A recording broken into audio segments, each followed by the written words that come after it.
You know I've traveled near and far, see the shining sea. I've seen a lot of places, and people that were nice to me. One place that's in my heart, and this is how I feel. I'm talking about my hometown, Fayetteville.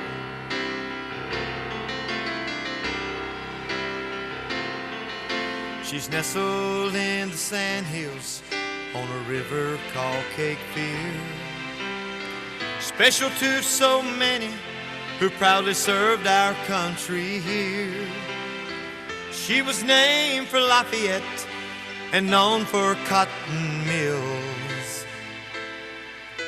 I'm talking about my hometown, Fayetteville.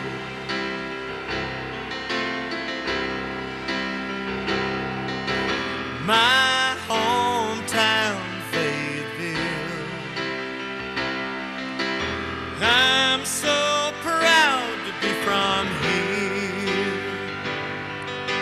It don't take long when you're away from home to find out how you feel. It's always good to come home to Fayetteville.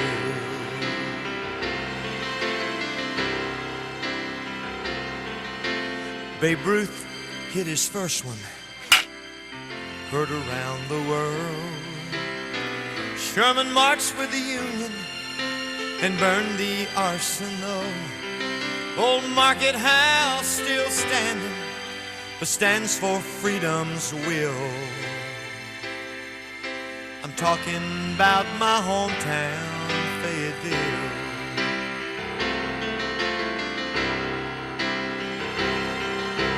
My hometown, Fayetteville.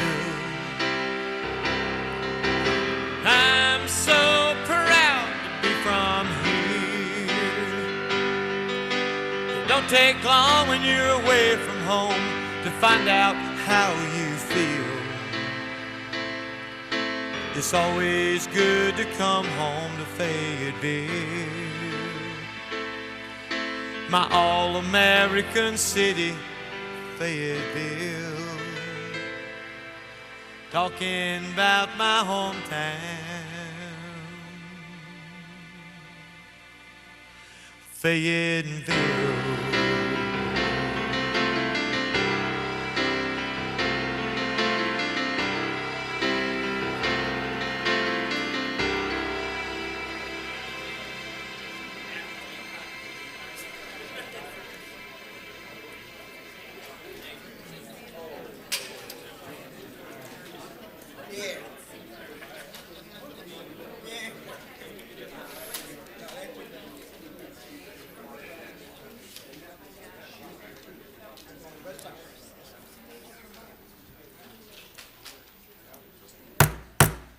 I'd like to call the special meeting for June 20th, 2016 to order. Ask Reverend McDougall. Ask Reverend McDougall, please, to lead us with invocation. If everybody would please rise and remain standing for the Pledge of Allegiance. Eternal and precious Father, we give you thanks for this wonderful opportunity to gather tonight, and we pray, O Lord, for your divine guidance and your divine wisdom. And we say to you, Lord, that it's an exciting time in Fayetteville, Cumberland County, and Lord, we want to thank you for placing this excitement upon our hearts. And oh Lord, we pray, God, for the kind of wisdom that would guide us even more forward than we are, that we may continue to share this kind of vision and excitement. And we pray, Lord, for the presenters tonight, that they would do a good job and really an excellent job in presenting to us what we believe, oh God, would be a divine purpose on your part. Again, we give you thanks. In the name of him whom we serve, amen. To the flag of the United States of America and to the republic for which it stands, one nation, under God, indivisible, with liberty and justice for all.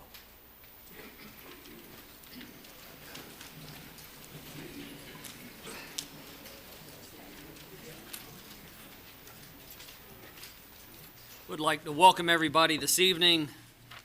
A special welcome to our former mayor, Tony Schiavone. Also, Diane Wheatley is in the audience. Diane Parfit is in the audience. And Commissioner Billy King is in the audience. So welcome to all of you. Council item 4.0 is our approval of the agenda. I'll entertain a motion. Motion for approval, Mr. Mayor. Councilmember Arp, seconded by Councilmember Wright. Any discussion on the motion? Seeing none, council, I'll ask for your vote. Madam Clerk, that's unanimous. First item of business is 5.01. That's to receive and discuss the feasibility study from Barrett Sports, and ask Deputy City Manager Rochelle Smalltoney to come forward.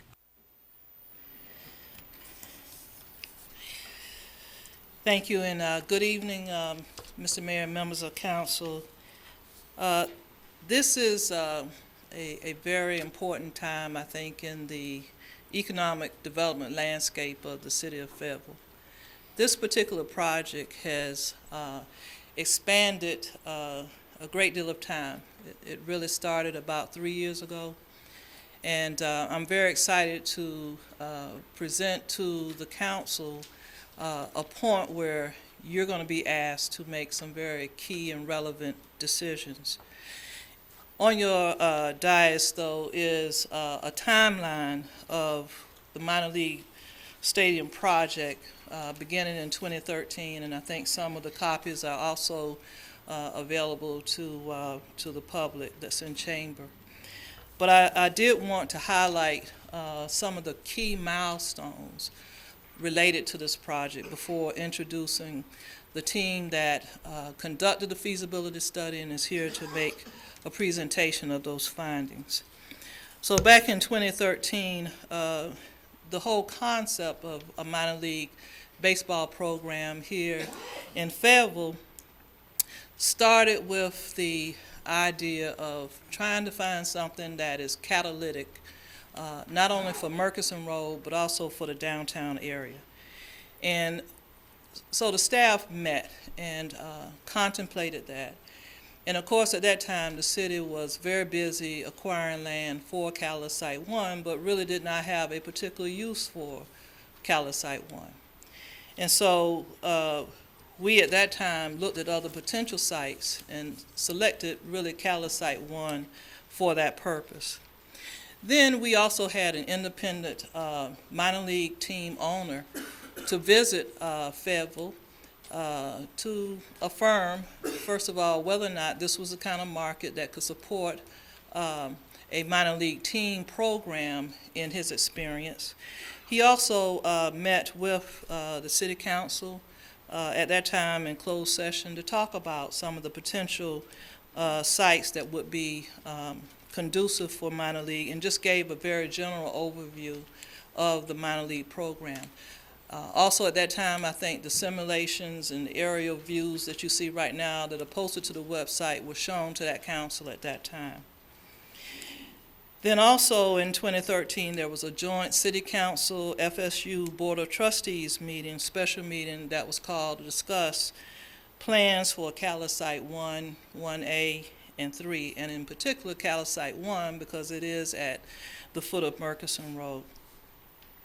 So again, continuing in 2014 with minor league still being a project of interest, the city did contract with the University of North Carolina School of Government to provide consulting services, that being an economic impact study for a sports entertainment facility in the downtown area. At that point, we had not named that entertainment because we just didn't have enough information. The council at that time didn't have enough information to really lock in on minor league baseball. Also during this year, some of you may recall your visit to Durham to take a look at the impact that the Durham Bull Park had on its development in the downtown. And also during this year, the council authorized the condemnation of the remaining parcels for Cali Site 1 with the intent of constructing a minor league baseball stadium there. As a matter of fact, we named that purpose in that condemnation order. Then in 2015, things really start to pick up a bit.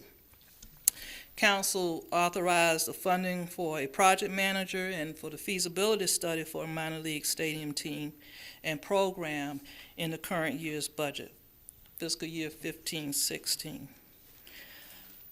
There were members of council who went on expeditions, if you will, to several stadiums throughout the country, Charlotte, North Carolina, Sugar Land, Texas, and Nashville, Tennessee.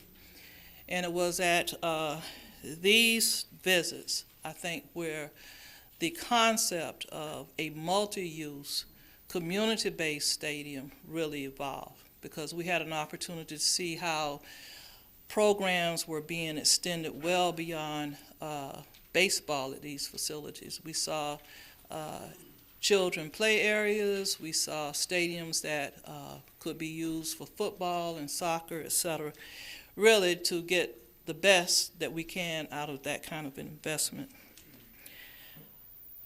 While we were in Nashville, though, we met with the executive officer of minor league baseball. And at that time, Mr. O'Connor made it known that he and his team had actually already visited Fayetteville and determined that this, in fact, was a very good market, and that they really had quite a bit of interest in the city of Fayetteville. In 2016, an RFP for the feasibility study was released. 9 firms responded. The project manager and the evaluation team selected BSG, Barrett Sports Group, who is here today to provide to you the findings of that study. Also in this year, April 18, again, the minor league baseball executive officers came to Fayetteville to meet specifically with the members of council and some of the community stakeholders.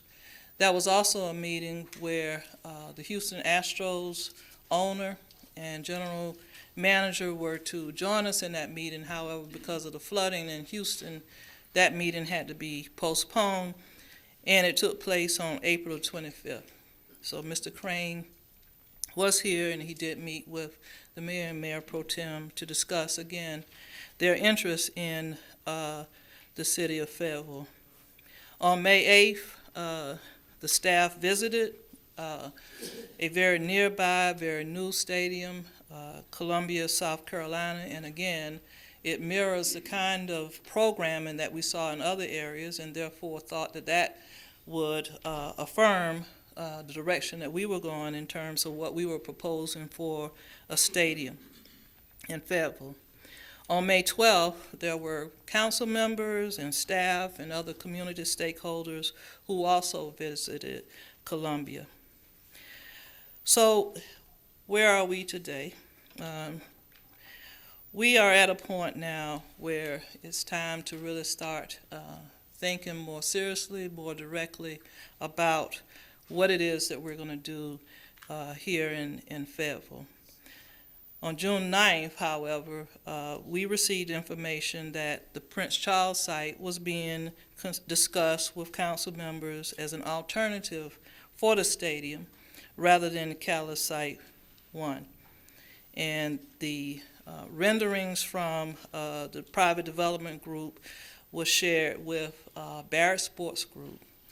They received direction from me through the project manager to examine a proposed stadium on the Prince Charles site, and a stadium that really matched with the kind of programming that we explored for Cali Site 1. And if, for whatever reason, that stadium could not fit on Prince Charles site, then what actually could fit there? So That being said, that's principally what you're going to hear. You're going to hear about Site 1, and you're also going to hear about the Prince Charles site. And then lastly, we received a letter of intent from the Houston Astros, from Mr. Crane, requesting that we begin negotiations with them 30 days from the signature of their intent, the letter of intent. And the reason for that, quite honestly, is because they have to make a decision. They have to make a presentation and a decision in mid-July before their board of directors.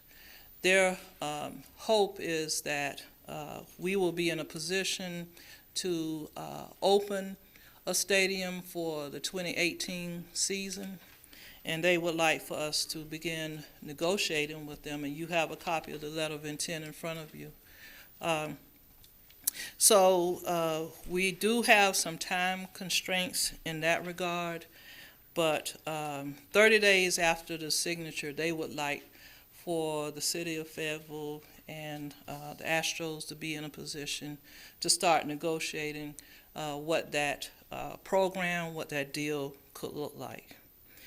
So tonight, BSG will present the feasibility study and its results to you. Council, of course, we will be listening to find out whether or not this is a no-go or a go. If it's a no-go, then BSG will finalize the report. The contracts with both our project manager and BSG will end, and then we will inform the minor league baseball executives and Houston Astros that we are not in a position to go forward. However, if the decision or the direction from council is to go, and there are several steps that will take place, and I'm pretty sure that I haven't captured them all, but just generally speaking, we, of course, will need to sign a letter of intent with the Astros. We will require BSG to finalize the estimated stadium construction costs. That is after the council decides which site is preferable or where they want the stadium to go, whether it's Site 1 or if it's the Prince Charles site or if there is even another site. Our contract with BSG also included community discussions or charrettes so that the community would have an opportunity to provide feedback on the concepts.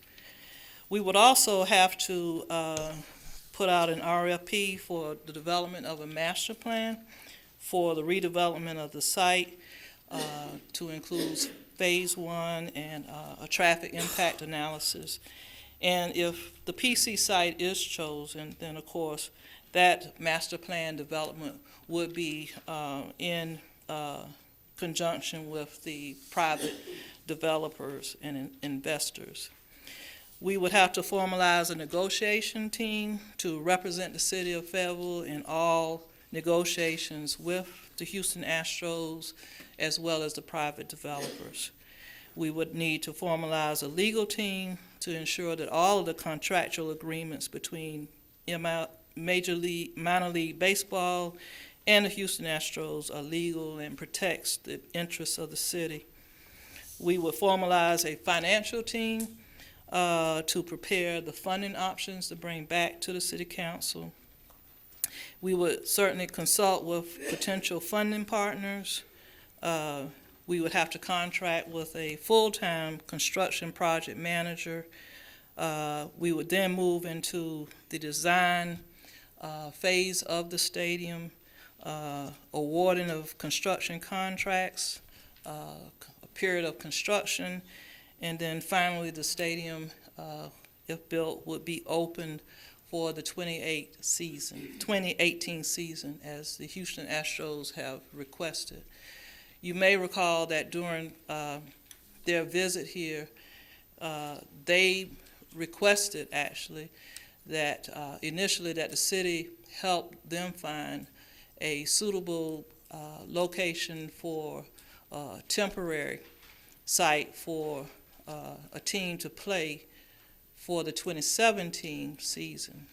However, given all of what we have before us now, they have indicated that they themselves will take that on and have actually identified a couple of sites in and around Fayetteville that they felt would be conducive. So as early as 2017, the Fayetteville market would be hosting the minor league team for the Houston Astros.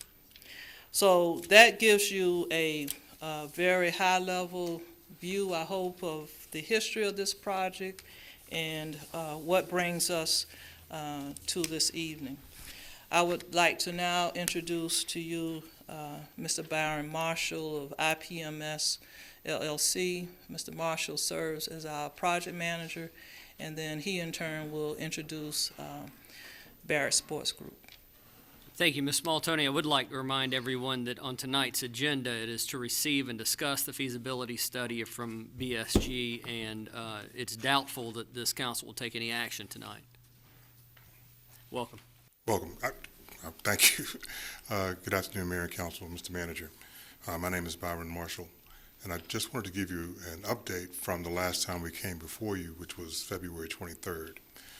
At that time, Barrett Sports Group was just hired, and since that time, they have provided 3 preliminary reports that have been rolled up into the draft report you got this weekend. Their tasks were to initially start with a market analysis, that is to determine whether or not there was sufficient interest in Fayetteville amongst citizens and the corporate community for a baseball team, and whether or not minor league baseball was interested in coming here. The second was to design a stadium program based upon what they knew was in the market, what this particular market was calling for, and what Major League Baseball would need. They started with a site analysis focusing primarily on the Catalyst 1 site, and as Deputy City Manager said, on June 9th, a second site was brought forward, and they have, in the last 10 days, 9 days actually, done some preliminary analysis on it. You have that information in your packet. It would require further analysis to refine some of the numbers, but Dan Barrett will talk a little bit about that in a moment. When they looked at the sites, they wanted to first determine whether the program for the baseball stadium that they had put together would fit on the sites. And certainly there had to be access, both vehicular and pedestrian. And then they looked for proximity to other commercial hubs, so they could look for economic development potential and the ability to synergize with other attractions and destinations. They've done a cash flow analysis, they've done impact analyses, economic impact analyses, and also financing options. So when Dan comes forward, what he'll talk to you about is the techniques they use, their recommendations and findings, and then we would ask that if you let him get through the presentation, then he'll answer any questions that you have. And with that, I'd like to introduce Dan Barrett of Barrett Sports Group. Thank you, Mayor, members of council. My name is Dan Barrett from Barrett Sports Group. I'm going to try to open the file here for our presentation. Let's see. If I get past the technical issues, I should be okay. We good? All right.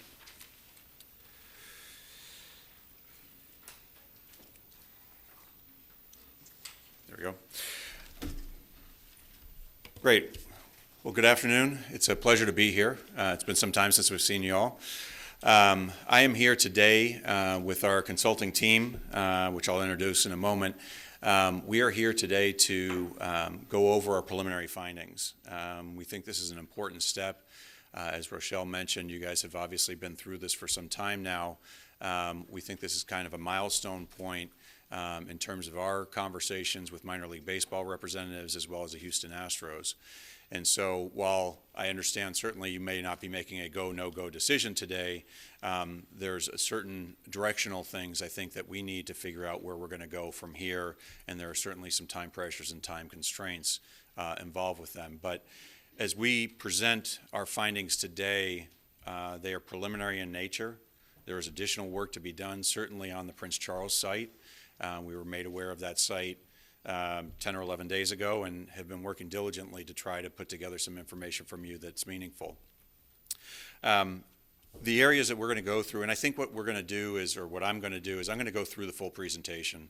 I'm going to go through the architectural, I'm going to go through the cost estimate, and I'm sure as you guys come up with questions following the presentation, we'll bring the appropriate people up to answer those questions to the extent that I can't do that. Our main focus here in the table of contents, as you can see, we started with our market analysis, which, as I told you when we first met, that forms a foundation for our evaluation of the potential for this team and for the franchise and the stadium moving forward.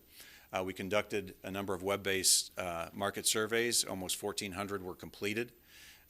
We got very strong response rates and comments back on that. We put together preliminary stadium characteristics in terms of the program that we then presented to the architect to put together some architectural program renderings. And that was done by Populous, which is the leading sports architectural firm, as I think I told you last time, not only in the country but probably in the world. And then Hunt Construction is with us today as well, one of the leading stadium construction firms in the country. We put together a cash flow analysis on the stadium and put together an economic impact analysis. We followed that up by putting together basically a list of financing alternatives, and there are very limited alternatives within the city, as you know. We tried to put together some alternatives or some options for you to consider, but that analysis really needs to be refined into a definitive financing plan, which we would work with your financial advisor if you would like us to going forward. And then we have some general observations and suggested next steps. There we go. Our team is made up of Barrett Sports Group, Populous, as I mentioned, is our architectural firm, and Hunt Construction. We were hired to look at the feasibility of a new minor league baseball stadium and team in Fayetteville, and we think that this project not only would potentially host minor league baseball, but also many other types of events, such as concerts, family shows, and other community events. And we take that into consideration when we look at the cash flow projections for the facility. In terms of major tasks that we've completed, we spent a lot of time looking at the demographics of the local and regional area. We also looked at comparable market areas across the country that we'll get into. We looked at the characteristics of facilities locally, competitive facilities, as well as looking at facilities in comparable markets throughout the country. And then we developed the program for the stadium, conducted the surveys. We talked at some length with minor league baseball executives, Pat O'Connor in particular, the president of minor league baseball, and team representatives to get an understanding of what their objectives were, how they were looking at this market, what they thought the strengths and weaknesses of the site and the market were, to get their feedback. We prepared, or Populous prepared, stadium renderings for both sites, as you'll see. And I want to clarify that the renderings that you've seen in the paper are not Populous's renderings. Populous's renderings have not been released. Those were done, at least one of them were done by HKS through the developer, which is another architectural firm, and we're not sure where the other renderings came from. But the renderings you'll see today are done by Populous for this project specifically. Hunt put together cost estimates for the two sites. Again, preliminary in nature. We are working off of high-level renderings, and the cost estimates for a project like this really need to drill down further to get a better sense of where they ultimately will come out. So you'll hear me say that when we talk about the cost estimates that are included here. Put together cash flow models for both sites, economic and fiscal impacts, and as I mentioned, we went through funding options. So we start with the market designation. We start with the CBSA designation, which is the core-based statistical area. That's a level slightly above the MSA designation. In the case of Fayetteville, it includes Cumberland County and Hope County is included in the CBSA. We also look at the stadium and arena inventory for this market and the comparable markets we look at. We then we take it a step further and look at the 20-mile ring around the ballpark and the 30-mile ring around the ballpark and compare that to those CBSA markets that we identify for further comparison. And then we look at the 30-minute drive time statistics for additional consideration and comparison. The key and the focus of what we're trying to accomplish by looking at all these different designations is the market can be very different when you look at CBSA versus 20-mile ring, 30-mile ring, et cetera. If you look at single-A teams in California, for example, in the California League, Rancho Cucamonga, the 30-mile ring with Rancho Cucamonga includes the city of Los Angeles. So you have millions of people within that ring. We want to make sure that we're accurately comparing markets and making sure that we are truly looking at comparable markets when we look at these things. So we focus on some of the key demographic characteristics of various markets. Here you see a summary of the 2016 population estimate for the city of Fayetteville at 206,000, Cumberland County 332,000. The CBSA is a bit larger at 385,000. But then when you look at the 20 and 30-mile rings, you can see that the market starts to increase in size a bit. And if you look at the growth rates here, you can see that going forward, the growth rates for the various categories here are pretty healthy in terms of Fayetteville's growth going forward. The information that we use is Nielsen, which is a company that acquired Claritas. Claritas is all census-based data, so it starts with 2000, 2010 census, and then makes projections from there. It's also generally consistent with the North Carolina Alliance statistics, which are local statistics and demographic measures as well. Doesn't want to work that fast.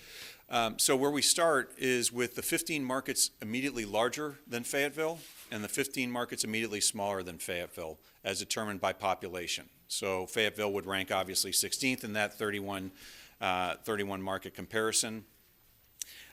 We look at the CBSA, as I mentioned. It's interesting to point out of those 30 markets, 12 of them host minor league teams, minor league baseball affiliated teams. If you include short season, that number would grow to 14. The next page here summarizes how Fayetteville compares to the average. The average is on the far right column. Fayetteville population, again, looking at CBSA of 15 above and 15 below, is right at the average there.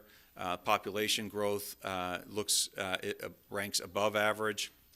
Households close to the middle there. Again, high growth in household. Household income ranks 27th of the 31 markets, and this is an area of concern for us. As we look at income levels and we look at the comparable markets, the Fayetteville CBSA has relatively low incomes. And one of the concerns about that is affordability of tickets, for example. And we've seen this before, most recently in El Paso, which the population base was heavily influenced by Fort Bliss, and income levels were influenced in that market as well. And we'll talk about that a little bit as we go forward here. We looked at the average age. Age in Fayetteville CBSA is relatively young, which was pretty consistent with what we found in El Paso. Again, the military presence we think influences that. The economy size ranks right around the average at 11th. TV and radio population slightly better than average because it's part of the Raleigh DMA, so you get slightly influence there. And another area of concern is a corporate base in Fayetteville. A relatively small corporate base, actually, in terms of companies with over 20 million in sales. Fayetteville CBSA ranks last. And this is an area of concern as it relates in particular to premium seating, luxury suites and club seats, and also to sponsorship dollars. So we want to make sure that when we're programming this facility and our recommendations, take that into consideration. We also looked at some key ratios. The next slide shows you the ratio of population per seat and how Fayetteville ranks. And we took it under three different circumstances. One, which is the current situation with just J.P. Riddle Stadium and the other inventory in the marketplace. The second is with a new ballpark without J.P. Riddle, and the third would be a new ballpark with J.P. Riddle continuing to operate. You can see there that the population per seat in the first column there ranks 17th, 18th, and 20th. If you look at the number of companies per suite, the ratio there is lower because of the additional competition in the marketplace and the limited corporate base. And then if you look at the high-income households per club seat, Fayetteville actually ranks relatively strong because there is not that much of club seat inventory in the marketplace. We looked at the Carolina League and the South Atlantic League, the two Class A advanced leagues within the region where there could be a potential fit. This slide here summarizes the number of fixed seats and total capacity for Carolina League teams. And you can see that the average there of fixed seats is about 5,700, 11 suites and 99 club seats, with total capacity averaging just under 6,300. When we look at the Carolina League demographics, we compared Fayetteville to those demographics in population and households, ranked 7th of 9th toward the lower third there. Again, income levels ranked last relative to Carolina League teams. Youngest population base, unemployment rate a bit high relative to the Carolina League averages, and again, corporate base being well below the average for the Carolina League. South Atlantic League, Class A, you can see the averages in the ballparks there when they were constructed.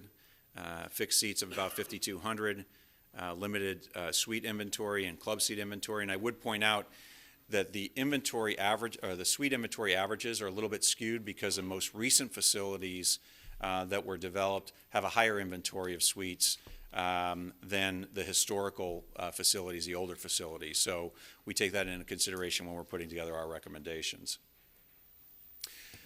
In terms of how the Fayetteville CBSA compares to the South Atlantic League, 11th in terms of population and households, median income 13th out of 15th. Again, young population base, higher unemployment, and corporate base significantly below the averages of the South Atlantic League.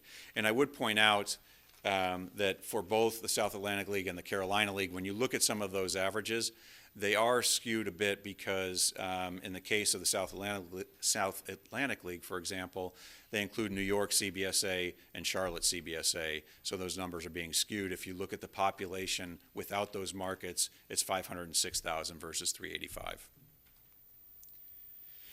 So in terms of our general observations regarding the market, we feel that Fayetteville is generally comparable to a number of different minor league markets in terms of population, below average in terms of Carolina League and South Atlantic League, generally speaking. It is a natural geographic fit for the Carolina League in particular and the South Atlantic League to a lesser degree. The one thing that we feel really influences this market and some of our findings is a limited competition within the marketplace. There are not that many entertainment alternatives within Fayetteville or within the Fayetteville CBSA, and the closest minor league baseball team is about 80 miles away in Zebulon. Area of concern, again, as I mentioned, the income levels are well below minor league averages, and that's an area of concern. But after taking into consideration all of the factors, the amount of competition in the marketplace and the limited inventory of sports and entertainment facilities and events, we feel that the market could support a minor league baseball team in Fayetteville. We, after our initial analysis of the market, we surveyed through web-based surveys the local community. We had a number of different sources to distribute our surveys. At the time that we did the study, 1,350, roughly 1,348 were completed. We're approaching 1,400. The survey is still open for those that want to continue or for those that want to complete that survey. We found a very strong response rate, relatively speaking. And one of the things that I want to point out here is that given the distribution methods that we used here, and given just the general nature of this type of survey, we don't feel that these types of surveys have the statistical significance that you might see in other types of surveys that you might be used to. We use these as tools to help us validate or not validate some of our initial findings. And so we find these to be a useful tool, but we don't look at this and say, okay, because a certain number of people answered this way, therefore we conclude this. They're one of many things that we look at. Okay, so of the people surveyed, 97% lived in the greater Fayetteville region. We asked them which sports they were most interested in. Baseball came in first, football second, basketball third. We found that the Crown Coliseum was the most visited of the local facilities that we surveyed. 59% of those people surveyed attended a game at J.P. Riddle in the past year. We found that 49% that took the survey had attended a minor league ballpark game or baseball game in the past year, with the most popular being the Durham Bulls. And what that tells you is that people are taking their dollars out of the community and spending it on entertainment in other communities. So that was an interesting observation. That was nearly 50% of the people that took the survey within the last year had gone to a minor league baseball game outside of the community. We asked the question, how many people, or what would be the likelihood of attending a minor league baseball game at Fayetteville if a new ballpark was developed. 71% said extremely likely, and 17% said somewhat likely, for a total of 88% expressing some interest, and 8% indicated that they would not likely attend a baseball game. So again, very strong support at this level before pricing. We asked if people would be interested in purchasing season tickets. 74% indicated some willingness to buy season tickets. We found that the actual level of interest increased significantly as price points dropped. And that's not surprising, but what we found in this market was it was particularly sensitive to price points. So that was an observation that we found. 94% of the survey takers indicated they'd be interested in buying single game tickets. And that was less sensitive to price, interestingly. I think people are focused on, the total purchase, $900, $750, or $500, versus when you're talking about individual tickets at $1,750, $1,250, and $750, they're less sensitive to that price point. People were also interested in attending concerts, community events, and potentially football games at the new ballpark. 72% of the people were aware that the study was being conducted. 63% of the survey takers do not believe that Fayetteville's current entertainment facilities meet the needs of the community. So 63%, we asked, do you believe that the facilities within the marketplace meet the needs of the community? 63% of those people surveyed indicated that they did not believe that was the case. 87% believe that a new baseball stadium would benefit the community. 69% of those strongly agreed with that comment, and 18% somewhat agreed with that comment. There were 9% who disagreed with the comment. 75% of the survey takers indicated that a new stadium would cause them to spend more time in the downtown restaurants, bars, or retailers. 85% of the survey takers believe that a new stadium would contribute to the development of more downtown restaurants, bars, retailers, and hotels. 85% of survey takers supported a new stadium. 70% were strongly supportive, and 15% were somewhat supportive. And I would emphasize that this was before any funding options were discussed. Key issues that the survey takers indicated were keys to success was ticket prices, parking prices, and food and beverage prices. All pricing to start. In addition to that, survey takers were interested in parking availability, location, and the stadium amenities as the factors that would drive success for the facility. 35% were active or retired military personnel or dependents, and 76% of those military-affiliated survey takers were currently or once stationed at Fort Bragg. We also received about 360 write-in comments. Generally, the comments were positive. They're looking for, the survey takers were looking for additional entertainment options. They thought it could be an economic catalyst, and they focused on civic and community pride as some of the positives. The concerns that were expressed in general: location, traffic, crime, walkability of downtown, and opposition to public funding. So out of our market analysis and our survey, we came up with a program recommendation, and I'll tell you that we put ranges here initially, and where we ended up concluding was to the lower end of the range on each of these categories. So fixed seats of about 4,500, total capacity, which includes standing room only and berm seating, would be about 5,500. We suggested our program includes 10 suites, 150 club seats, and 1,650 to 1,950 parking spaces.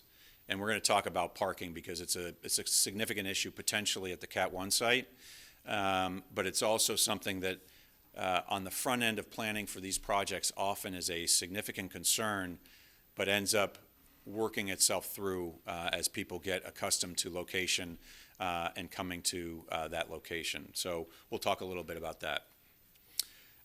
This gives you a breakdown, this slide gives you a breakdown of the seating in some detail. You can see that 4,100 lower bowl seats, there's 360 group seats, total suite level, 450 seats, for a total fixed seating of 4,922. The non-fixed seating is about 1,550 seats, gets you up to 6,472. And I know there's some questions about how does that compare to Columbia, how does that compare to other ballparks?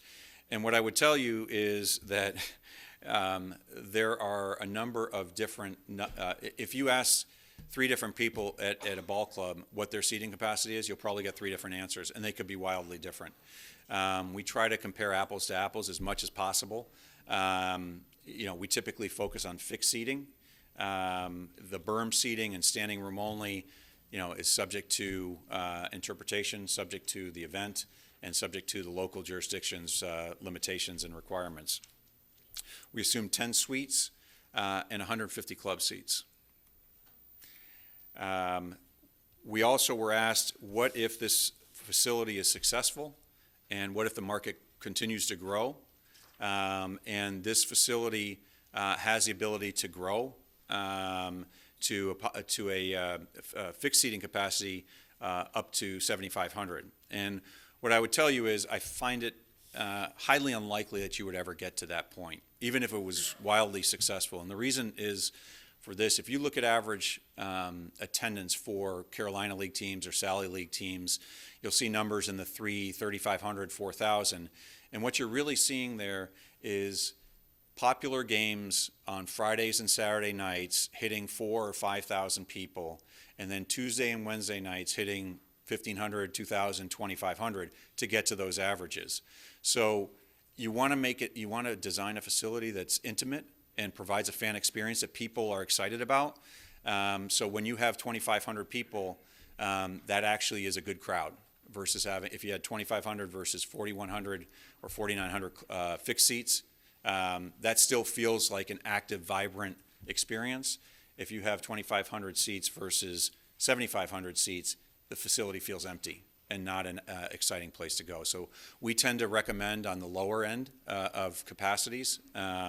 We recently did that in El Paso with a AAA baseball team, and we had 7,000 fixed seats at AAA level, and it's been wildly successful to date, and it really is a go-to destination event there.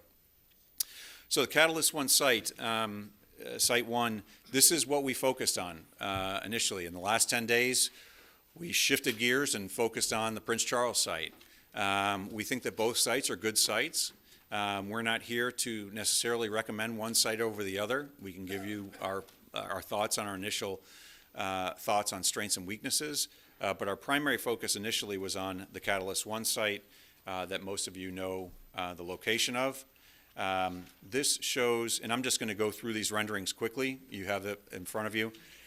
Populous spent quite a bit of time putting together these renderings, and although conceptual in nature, really have gone beyond what would normally be included in a study like this. And they really should be commended for the time that they took on this, the focus on detail, and how they shifted to the Prince Charles site, and you'll see some pretty exciting renderings as well. This shows phase one development. You can see there are a number of different components here, including the ballpark, the entry. There's a playground for kids behind the third base side there. There's plaza areas, and then as of right now, we've assumed gravel parking lot there for phase one. And this is going to be an issue that we're going to talk about, not just today, but you'll continue to talk about if you consider this site. Parking is potentially an issue for a Catalyst One site in the early phases. Until you can develop a parking structure and additional development, you're going to need to look at this gravel parking here, or potentially surface parking where you can get a few more spaces out of it, but also shared parking with the downtown area and perhaps some shuttle service, which is what Columbia is doing right now. As we go to phase two, the parking structure gets developed here in the lower right-hand corner, and then you can see some development occurring on the site. A couple things I want to point out, and I'm not sure if this, I guess it doesn't, does this work on the television, the pointer? Yeah. To the, is this the southeast here of the site? Anyone? Southwest, excuse me. This is actually in a floodplain, 100-year floodplain. So one of the things that we were initially asked to look at was what were the development opportunities for this site. And given the floodplain location, it limits somewhat the development opportunities at the Catalyst One site. The architects felt that you could work through the on-site, which covers a slight portion of this, but you could do development on the actual site, and then there's potential development here as well. Again, the ballpark fits in well. The ballpark has visibility from Martin Luther King, and when the road is reconfigured, we'll have good access as well. You can see the walking radius between the proposed site and downtown, the half-mile, three-quarter-mile, and 1 mile distance from the ballpark. Again, connectivity to downtown is a potential issue for the Catalyst One site. We think through shuttling and the growth of the community towards the site potentially over time, that this may be an issue that ends up taking care of itself, but initially that would be one area of concern for us.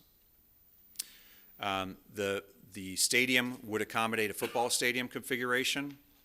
It would accommodate soccer. It would accommodate concerts on the field, in the infield, as well as concerts in the outfield. This gives you an aerial view from right field. Again, we're all this is all Catalyst site. And you can see here the ballpark name. We didn't want to put a name there, but you would likely sell naming rights to the ballpark. This shows the ballpark and the development. The parking structure is on the left, and the development is on the right. This shows left field, and what you can see here is that the concourse, which is, it's a little bit difficult to see, I'm sure, but this concourse area here, it goes all the way around and is open to the field, so that when you go get concessions, you can still watch the game when you're getting concessions. You can stand in the concourse, have a hot dog, watch the game. It makes for a very social atmosphere, and particularly with millennials who like to stand in group areas. This is something that they view favorably as well. This is a little bit better of a picture of that concourse area.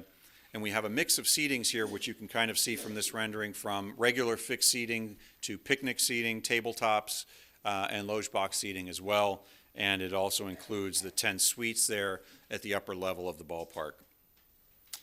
This is the entry gate. Oops, sorry. entry gate number 2, sectional view here. And then so, as you've heard, and as I've said, in the last 10 or 11 days, we looked at an alternative site. This site is in part owned by the city. The blue area is owned by the city on this site. For orientation, the Amtrak station is right here in the corner. The blue area and this blue area here is owned by the city. This shows a Phase 1 configuration for the ballpark. It includes a park area along the first baseline that's currently there. Prince Charles Hotel stays right here. The Amtrak station stays here. As you move forward, there are some development opportunities, a potential for a hotel or commercial. There's potential for development here. There's potential for development out in the right field as well. There we go.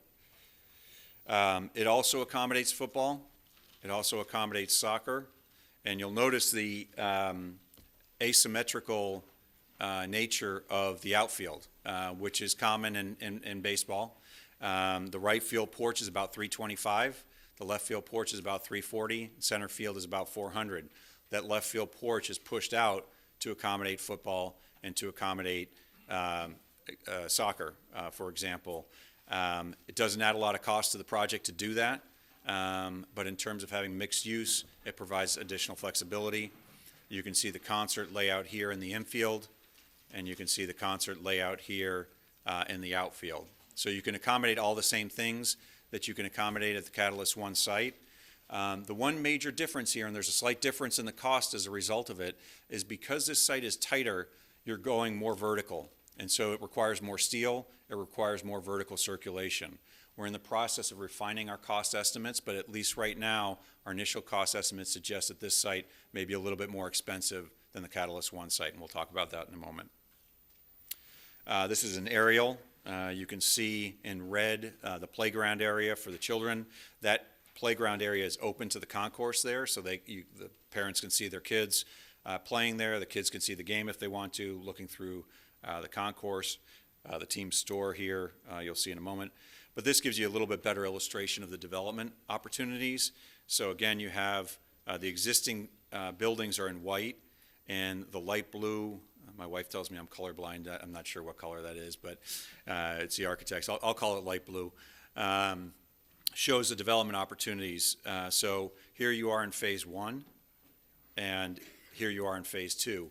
And really what this is intended to do, this is not a real estate market analysis that says you should build a hotel in this location, you should build office here, you should build retail. This shows you what is potentially, what can potentially be accommodated from a physical standpoint on the site. And in terms of funding options, these may be development opportunities or pads that, to the extent that the city owns those pads, they could sell as part of the funding plan or develop in land lease, et cetera. The current, if you go back to the land ownership, some of these properties are city properties, some of these properties are privately held, so you would need to work arrangements with the developer of the Prince Charles site to make sure that that everyone, to make sure that the configuration of the ballpark works and that there's fair treatment of the land ownership issues. Maybe there's some land swap opportunities between the city and the developer, et cetera. This gives you a view from home plate. This gives, whoa. Not sure how that happened. I guess, was that you guys telling me to hurry up? Sorry, this is a home plate view, left field view. Slightly different configuration than the Catalyst One site, but you can see some, same 360 concourse, open to the ballpark, same inventory of suites, although we might be a little bit more aggressive with premium seating potentially with the downtown, closer to downtown core. We didn't make that adjustment yet, but it's possible. This is the entryway and team store. Your name here for anybody that wants to buy naming rights. This is the right field configuration, which shows some tabletop seats there as opposed to just the traditional seating category or products. Your section view here. And then, so how much does this cost? So the Catalyst One site, Hunt Construction has built many of these ballparks. The bottom line is that this current estimate is about $44 million. Some of you may be familiar with the Columbia ballpark and that cost. We spent some time comparing to that cost. And at the end of the day, when you compare apples to apples, and you add the things that they didn't include, for example, they didn't have any landscaping in their ballpark project. They didn't have site utilities, certain site utilities in their ballpark project. And it was built, this will be later, so we're escalating. There's about $2 million worth of that. The difference is about $3 million right now in the Catalyst One site versus what today's Columbia would be apples to apples. Now, some are going to ask, well, the Columbia site's a bit larger, or the ballpark's a bit larger than this. The square footage is not significantly different. The number of seats are, because in the berm seating, again, as I said, you can increase your seating capacity significantly with berm seating or standing room only. It doesn't cost much to have berm seating, for example. So Columbia is larger. We still, I think there needs to be more work done comparing the two sites or two projects to get an apples-to-apples comparison. But right now, we think we're about $3 million off that number. Then the Prince Charles site, as I mentioned to you, there's some additional costs with Prince Charles because of the vertical construction, because of the preliminary nature, the fact that we've only had it for 10 days, and I think Hunt is being conservative in their estimates.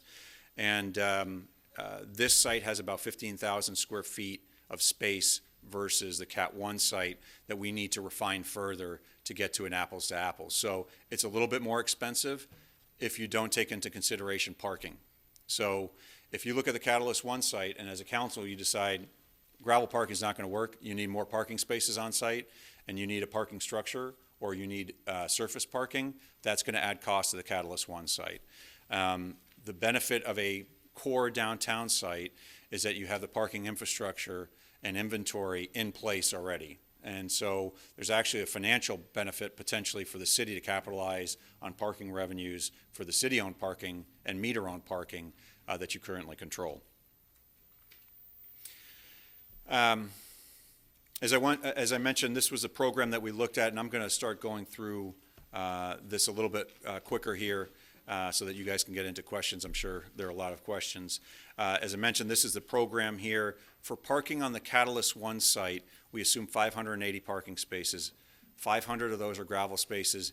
80 of those are for 80 parking spaces for premium seating and employees, actually permanent employees. We've made a number of assumptions. We're very early on here in terms of preparing our cash flow analysis. We spend a lot of time looking at comparable markets. We look at the cost of living here, the competition in the marketplace, local market conditions, as well as climate to come up with our assumptions. We did not make any assumptions on what the deal structure would look like with a potential team in terms of rent, in terms of any type of surcharge or capital replacement reserve. The only assumption we made was a kind of traditional model where the team operates the building on behalf of the city. Team keeps all the revenues, but the team's responsible for all operating expenses. And then we can obviously change that if you guys want to have more control over the facility. Many communities want to get out of the risk business, operating risk, capital repairs risk, et cetera. So that's all something that you guys are going to need to figure out what kind of structure you want when it comes to this type of facility. This page summarizes our key assumptions. And again, I'll point out when we look at paid attendance, we show an average paid attendance of about 2,700 initially. Again, with Thursday, Friday, Saturday night games, you're going to have higher attendance than that. With weekday games, you're going to have lower attendance than that. We've taken into consideration no-show attendance and turnstile attendance so that we can figure out how many people are actually paying for concessions, paying for merchandise, paying for parking. This league has 70 games a season. We used a flat assumption for other event revenues, and you can see the assumptions that we used here for operating expenses. One thing I'll point out to you is that after year 3, we assume that there's a slight drop-off in attendance and that you have a honeymoon period in those first 3 years, and then there's a slight drop-off. So we took that into consideration. And so what this shows for the Catalyst One site is that if you go drop down to the bottom line there, we think that the cash flow from operations before rent, before any surcharge, and before any capital replacement reserve deposit is about $579,000. That number drops off to about $484,000 in year 4 to reflect the reduced attendance in those years. We have not made any assumptions, I want to point out again, about naming rights or any other revenue sharing. I know everybody likes to focus on naming rights and shouldn't the city get that, or all of this revenue, all these revenues and expenses are fungible and they're all negotiable. You just need to figure out what type of structure you want and what type of structure you're most comfortable with. We also did a cash flow for the Prince Charles site. We made some assumptions about potentially increased attendance and some other assumptions. I want to say that our cash flows were just under $100,000 higher for the downtown site, for the Prince Charles site, than the Catalyst One site. We were a little bit more aggressive with that site. We also conducted an economic impact analysis, and I think I told this, said this when we first met. Economic impact studies are valuable. They're a valuable tool, but they're not the end-all be-all when it comes to these types of things. They get criticized. There's an academic school of thought that says that there's no economic impact from these facilities. There are consultants that overstate the economic impacts. We typically come in somewhere in the middle. We think that there are economic impacts that come certainly from the construction. Nobody debates that. But from the operation of these facilities, we do believe there's an economic impact. From a financial standpoint, we also believe there's non-quantifiable impacts and benefits to communities.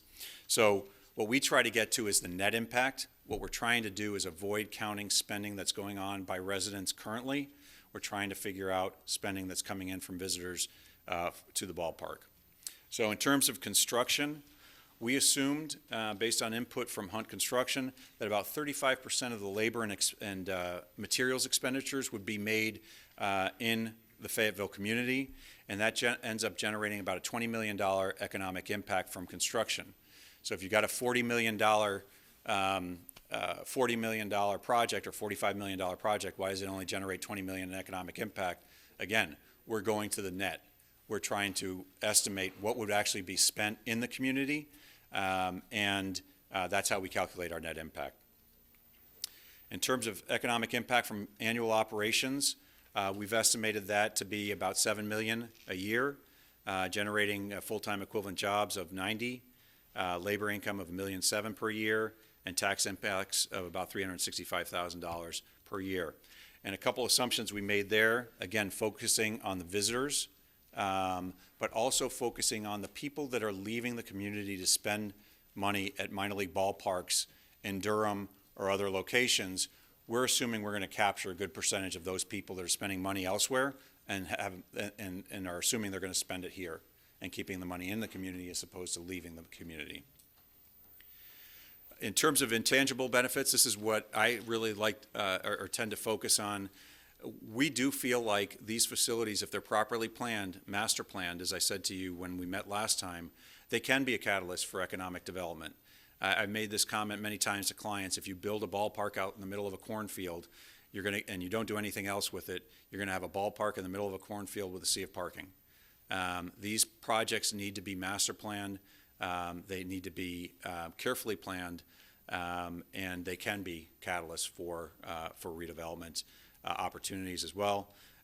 There's some national exposure that comes with minor league baseball, particularly affiliated minor league baseball, community pride, prestige with these types of events and teams, quality of life in terms of increased entertainment alternatives, not just from baseball, but from concerts and other types of shows and events. Teams and players typically, teams in the case of single A typically make contributions to local charities. Players not so much at that level. And then there's marketing and advertising opportunities for local businesses. Financial options. I'll take a breath. And I think we're going to wrap it up on this section. We doing okay with time? Okay. We've worked on financing options for stadiums and arenas throughout the country. These are complex, they're controversial. What we recommend to our clients is to make sure that you go in with your eyes wide open and you understand all the risks and the potential rewards that come with these. We try to advise our clients to minimize their risk from construction, from cost overruns, from operating, and from capital repairs is how we try to recommend our clients structure these deals. So I'm going to jump right to the sources that we looked at here. The city is very limited in terms of its ability to raise taxes and generate revenues for these types of projects. In many communities, cities have much more flexibility to raise certain taxes to fund projects like this. Hotel tax, car rental tax, and sales tax increases are the most common forms of public sector investment in these types of projects. Cities in North Carolina don't have the ability to do that. So we looked at, from the city standpoint, charging an emissions surcharge, potentially. We estimated the value of what a $1 surcharge a year would generate. Stadium rent, we assume the team will pay rent as part of this deal. What would a property tax increase potentially fund? Motor vehicle rental tax, what would that fund? Debt service redirect on the on the Festival Park building to the extent that that were put in the private sector and you were relieved of that debt service, that money could potentially free up as a source of revenue as well. Many of these sources require legislative approval. So the the car rental tax in particular requires legislative approval. We have put together these estimates. They need to be verified. You need to work with your financial advisor to make sure that these estimates make sense. Here are some of the assumptions that we used in our financing.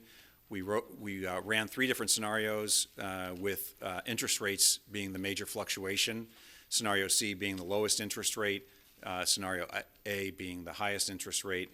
We show our public tax-exempt rates and taxable rates. If you used rent or ticket surcharge, for the most part, you're going to be using taxable financing as opposed to tax-exempt financing. So for the Catalyst One site at a total project cost of about $44 million, or just under $44 million, we ran some sensitivities to tell you how much the annual debt service would be under different scenarios. So assuming the team or the private sector put in nothing, your annual debt service for a $44 million bond issue, for $44 million net proceeds from a bond issue, the bond issue will be slightly larger when you take into consideration reserves, would be about $3 million per year. If the team or the private sector put in $2.5 million, that annual debt service goes down to 2.9. If the team on the far right put in $10 million, that annual debt service goes down to about 2.3 million. So that's the range of bogey that we're looking at in terms of how much funding do you have to come up with to fund this project. So this chart shows a summary of what various funding sources could generate. For example, a $1 surcharge would generate about $190,000 a year, or just under $2 million of net proceeds. Stadium rent, if you assume $200,000, would generate about $2 million in proceeds. A property tax increase of a penny would generate about $20 million in proceeds. Car rental tax increase of 1% would generate just under $5 million. If you were to take the Festival Park Plaza, sell it and take it off your books, the redirect of that $400,000 could potentially be available, would generate about $6 million in net proceeds for the project. As we look at this, it's very clear that you're going to need to look at a number of different sources to get to a financing plan that ultimately works because of the cost of the project. And whether we're at $44 million or $41 million or $39 million, you're still looking at a significant potential gap, and you need to identify a number of different financing sources here. You could also look at potential land sales to the extent that you look at if you're developing on the Catalyst One site, the city property adjacent to the Prince Charles is potentially available for sale. Those proceeds could be used as a funding source and vice versa.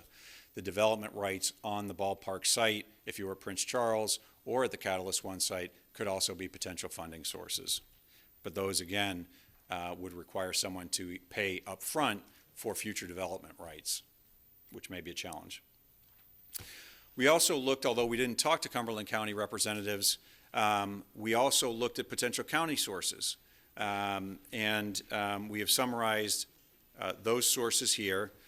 We understand that there are potential challenges with those, but we showed the hotel room occupancy tax, potential proceeds, food and beverage tax, sales tax, motor vehicle rental tax, all of which would require legislative approval and may not work from a timing standpoint, but to the extent that you have a gap and you need a partner, the county may be a potential partner as a gap funding source or as a partner overall in this, as they will benefit from the economic and regional impacts that come with this type of project. We've worked on projects where we've identified conduit funding sources where a public or quasi-public agency issues debt on behalf of a project, and either the public and or private funds that debt, but the low-cost, long-term funding source that conduit can provide some significant value. So whether it's the PWC, the Housing Authority, or the Redevelopment Commission, we've worked on projects with similar entities that have issued debt, that had the city pay them back or had the team pay them back a portion of that. We started to look at new market tax credits, community development block grants, enterprise zones. All of these sources are potential gap fillers, but they're not going to be the primary funding source to get you a funded project. We also looked at potential synthetic tax increment financing, and because there's no definitive financing plan, or excuse me, no definitive development plan, we looked at a range of $25, $50, and $75 million worth of assessed value, and at $50 million, the project could generate TIF funds of just under $4 million at $3.6 million. Again, a potential funding source as a gap filler, but not necessarily the primary funding source. And then on the private side, minor league baseball, potentially the franchise can put money in, although we have heard both from minor league baseball and the Astros that they're unlikely to put a significant amount of money in up front for the project. Their preference is to pay money over time through rent. And given the cash flows that you saw, there's not a lot potentially available for them to take on in terms of huge rent payments or upfront financing because of the limitations of the market and the limitations of minor league baseball in general. Columbia was able to get a $7 million investment by the team. There are significant development rights that go along with that help them justify their investment in that project, but still is something that should be looked at and discussed during negotiations. So, last 2 pages. Generally, the project seems to be viable in terms of market and financial feasibility. Again, we are not coming here telling you that Fayetteville and Fayetteville CBSA is a great market or a top market. It is a good market for minor league baseball. Because of the limited competition, we think that the project could succeed. But it is in the bottom third of both the Carolina League and the Sally League in terms of major demographic categories, and certainly in terms of income levels and corporate base, we have some concerns. We think that this could add to the quality of life benefits here in terms of entertainment alternatives and affordable family entertainment. We think it could be a catalyst for redevelopment. We think through the market surveys there's a strong interest in baseball. Minor league baseball and the Astros are particularly interested in this market. From a geographic standpoint, Fayetteville is a good fit for Carolina League. There's limited competition, as I mentioned. Economic impact, not only with construction, but ongoing operations. Some of the challenges, as I mentioned, income levels, corporate base, and that corporate base goes to premium seating, advertising, sponsorship, and naming rights. Developing a funding plan that works for the community will be a challenge. And then the Cat 1 site has certain challenges in terms of the floodplain, connectivity to downtown, and some parking issues that would need to be worked through.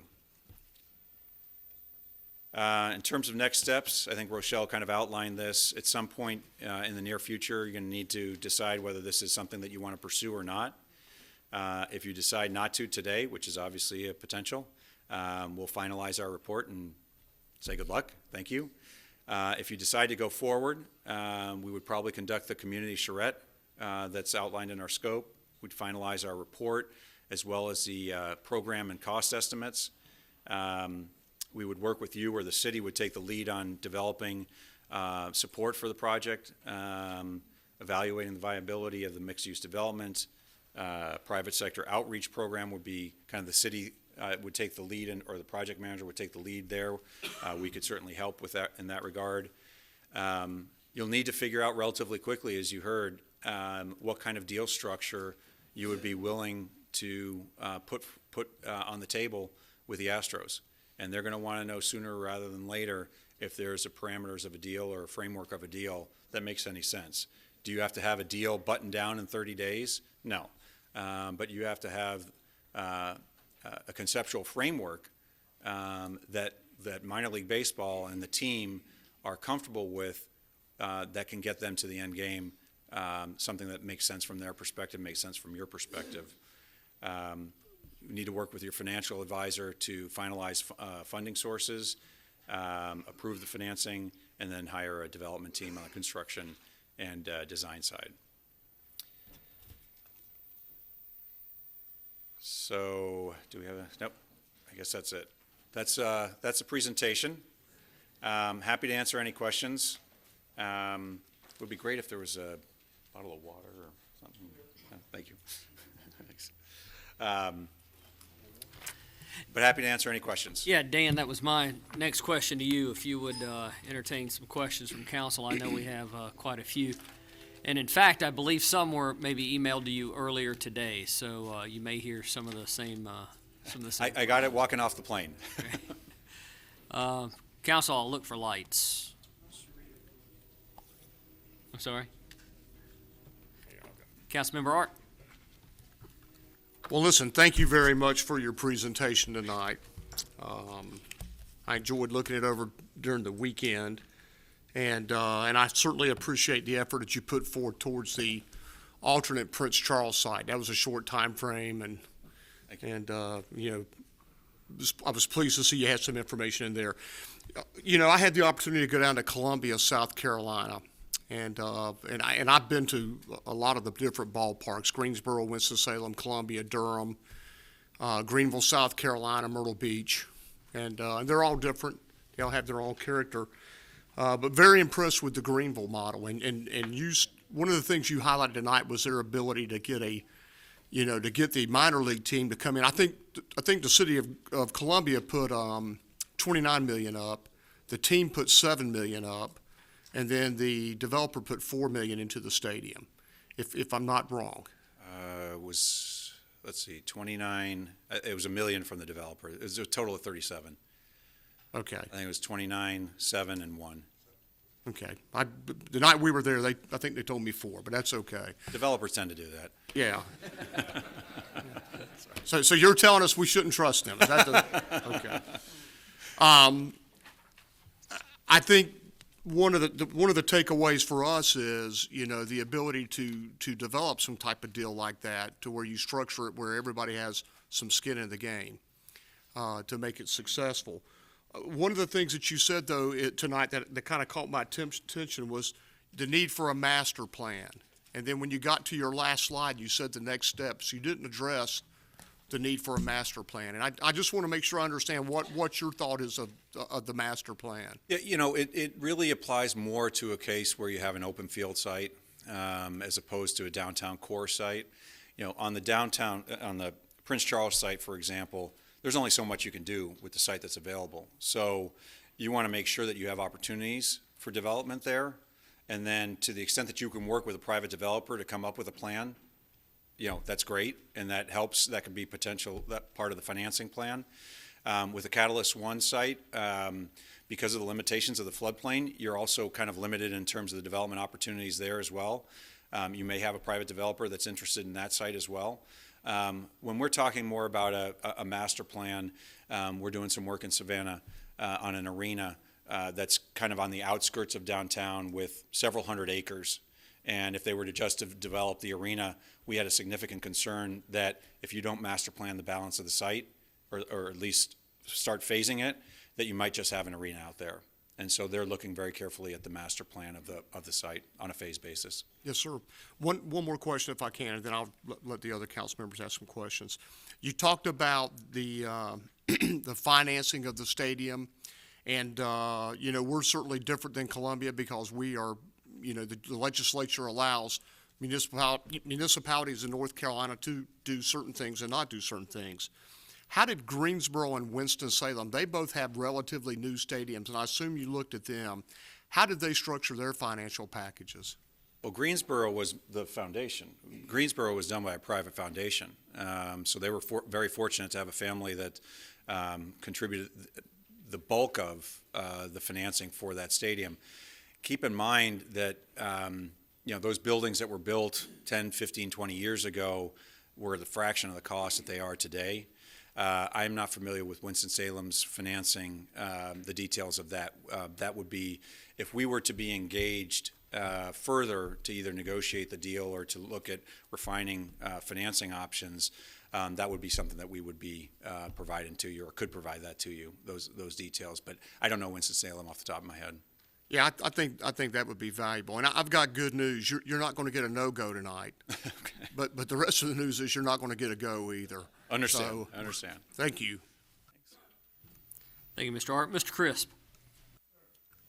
I'm on page 14 of your analysis, and I'm looking at, page 14. Gotcha. Okay. You say in several places in here, you reference that Fayetteville is below average size market for the Carolina League, South Atlantic League, and then you go on to say, and at several places in the study that we talk about the income level being well below the average for similarly sized markets, areas of concern. And so, because this is a blue-collar city, Yep. we don't have a lot of money. But then your conclusion at the bottom of page 14 says the market would appear capable of supporting a minor league ball club. The word appear is a buzzword to me, and that one scares me. Sure. Because either Fayetteville will be able to support a minor league ballpark or it will not. But when you say it would appear, that sounds like to me that you've caveated this thing as an outweigh for you and your group. No, I don't think, look, we're not here to make any guarantees, and we're not going to. I would tell you that as we look at this, there are projects that we get involved with where we say, absolutely, this is 100% slam dunk, no problem. There are other projects that we come in and we say it's not feasible. We've had a number of projects like that where we've come in and we've told the community, we don't think this project's feasible, and either they don't go forward or they do. In this case, we think that there are a couple areas in particular that are challenging for the marketplace. And you pointed two of them out. One is the income level, and one is the corporate base. Okay. Okay?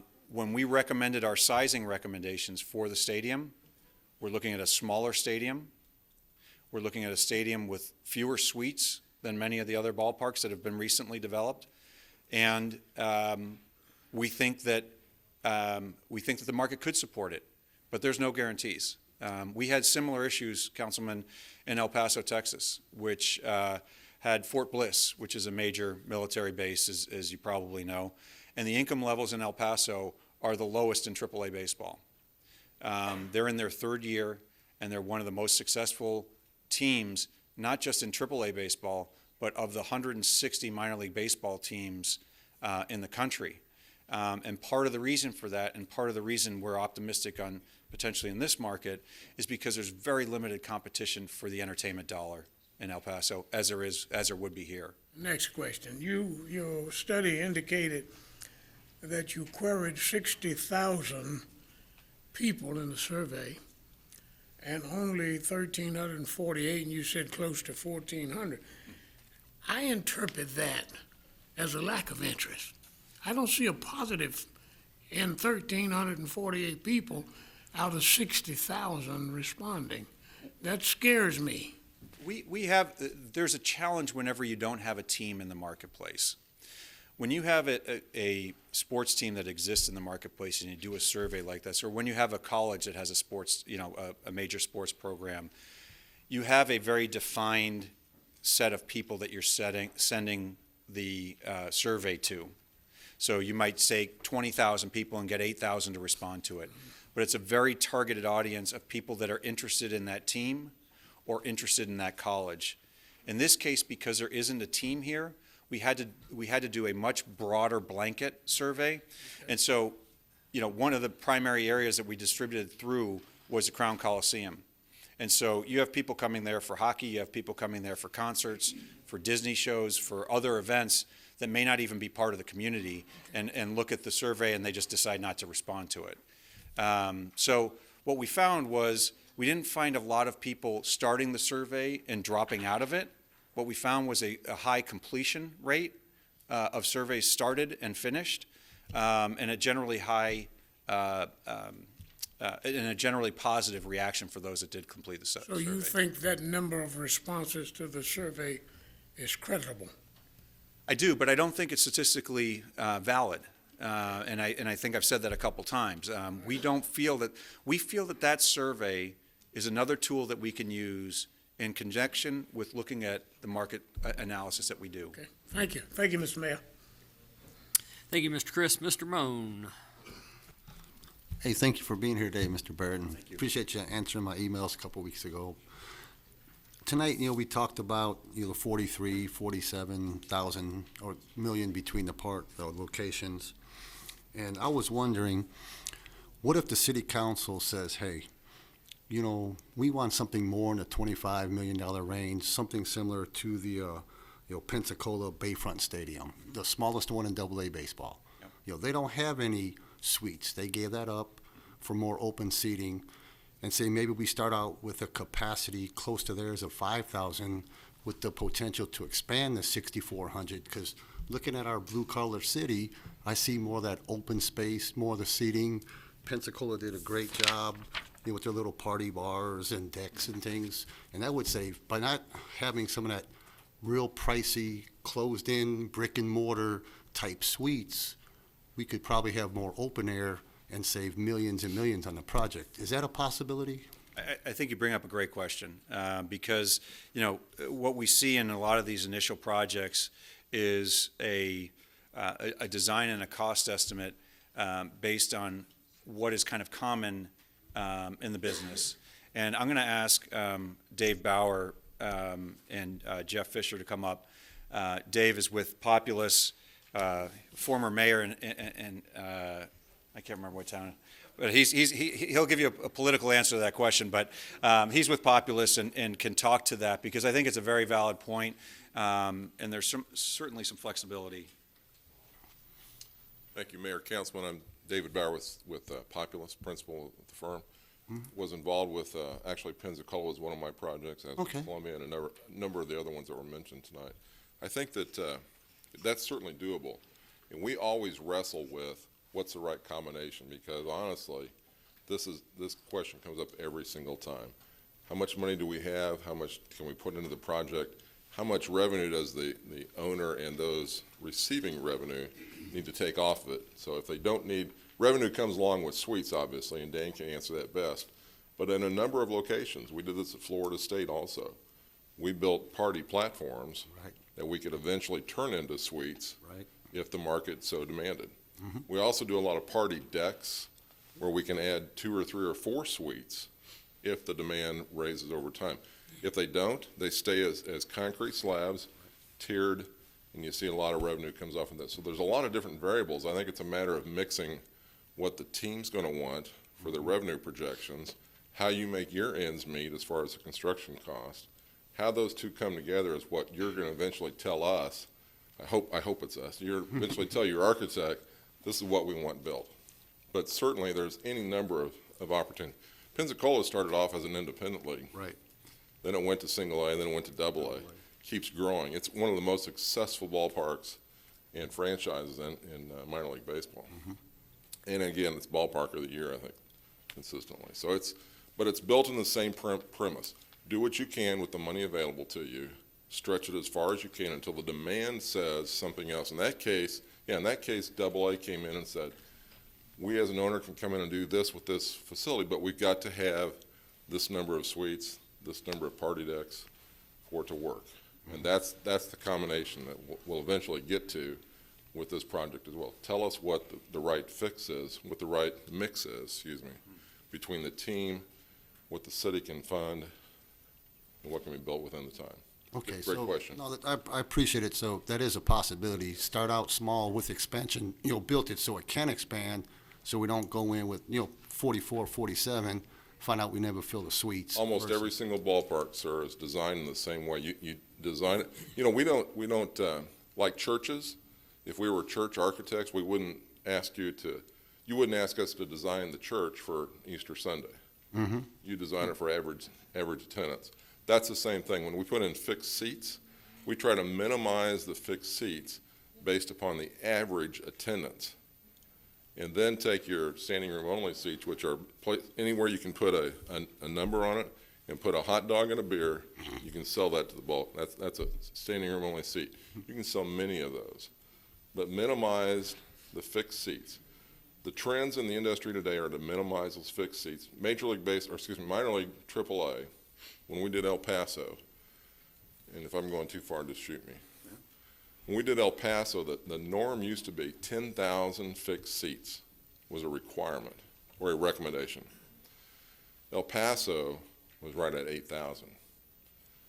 When you minimize the fixed seats, you also minimize the concessions, you minimize the restrooms, you minimize a number of different things, the hard costs that go into that number. So minimize that. Then as the need grows, design the ballpark to be able to expand. The same thing you're talking about. You bet.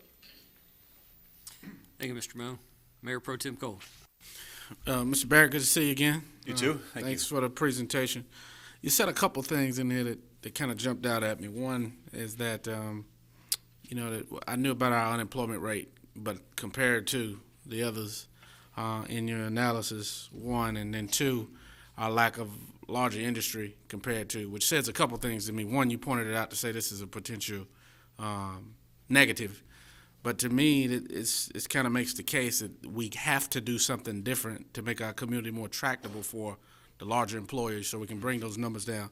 But I'm leading into a question with that. Mr. Moen got one of them, which was about the capacity. So I'm clear there. I've got a couple parts. One is, how do the smaller communities like the Zebulon and the Holly Springs and some of those areas, Kinston, that don't have the tax base or the urbanization that we do, how do they pay for these type of things? Because I see that, a couple of those communities have some type of ball stadium. I don't know if it fits into this league or another. That's one question. And then I guess the second one is, I haven't heard if there's any impact on the Prince Charles site of the railroad situation. Mm-hmm. And if you could speak to those two things, that'd be appreciated. Sure. So on the funding side, I used to be an investment banker for A.G. Edwards and used to put sports financing together for them. And they're a challenge. Every community is different. Coming up with the funding sources is the most challenging thing with the project. The smaller communities you will typically see, and I'd rather not go too far into this because if I'm part of your negotiating team, it'll probably be used against me. But they're very heavily publicly financed through different public funding sources to the extent that you can tax visitors to the community. Hotel tax and car rental taxes are primary funding sources. You don't have the visitation to support that. El Paso, Texas, hotel tax increase was part of their funding plan. They have more people visiting there for convention-related issues and business and that type of thing. Sales tax increases, you guys can't do that because you're in North Carolina. Even if you got legislative approval for the car rental tax, you know, a 1% increase only generates so much, right? So I think with what you see in many other communities, you know, you're going to get the one-offs where, like Greensboro, where a private foundation came in and funded it. You're going to get a situation where, like Colorado Springs, where you know, local private interests funded these projects. With communities like this, you have to piece them together. It's like stacking bricks. You know, you look at the dollar surcharge and you say, oh, that's only going to generate a couple $1,000,000. And you look at the rent and that's only going to generate a couple $1,000,000. Well, you got to start adding those couple $1,000,000 together to get to a project that makes sense, and then to get to a project cost that makes sense. Because look, you could say right now, we can't do a building for $44 million. And if you came in and said that, and said we can only do a project for $20 million, we'd have to sit down with Hunt and with Populous, figure out what could be designed and see if it meets the requirements of minor league baseball and the team. You know, most likely the answer is probably somewhere in between there. You know, do you have to build Columbia? Not necessarily. But you have to have certain minimum requirements so that the facility is adequate for player development purposes, which is ultimately what the Astros are looking for, is a facility and a community where player development can occur. You had one, train. Rail, do you want to address that? Sure. We'll go back to the site plan.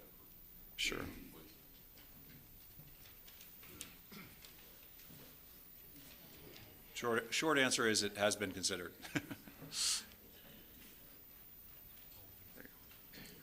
Let's go up one more to see the site plan. Okay, that's great, thank you.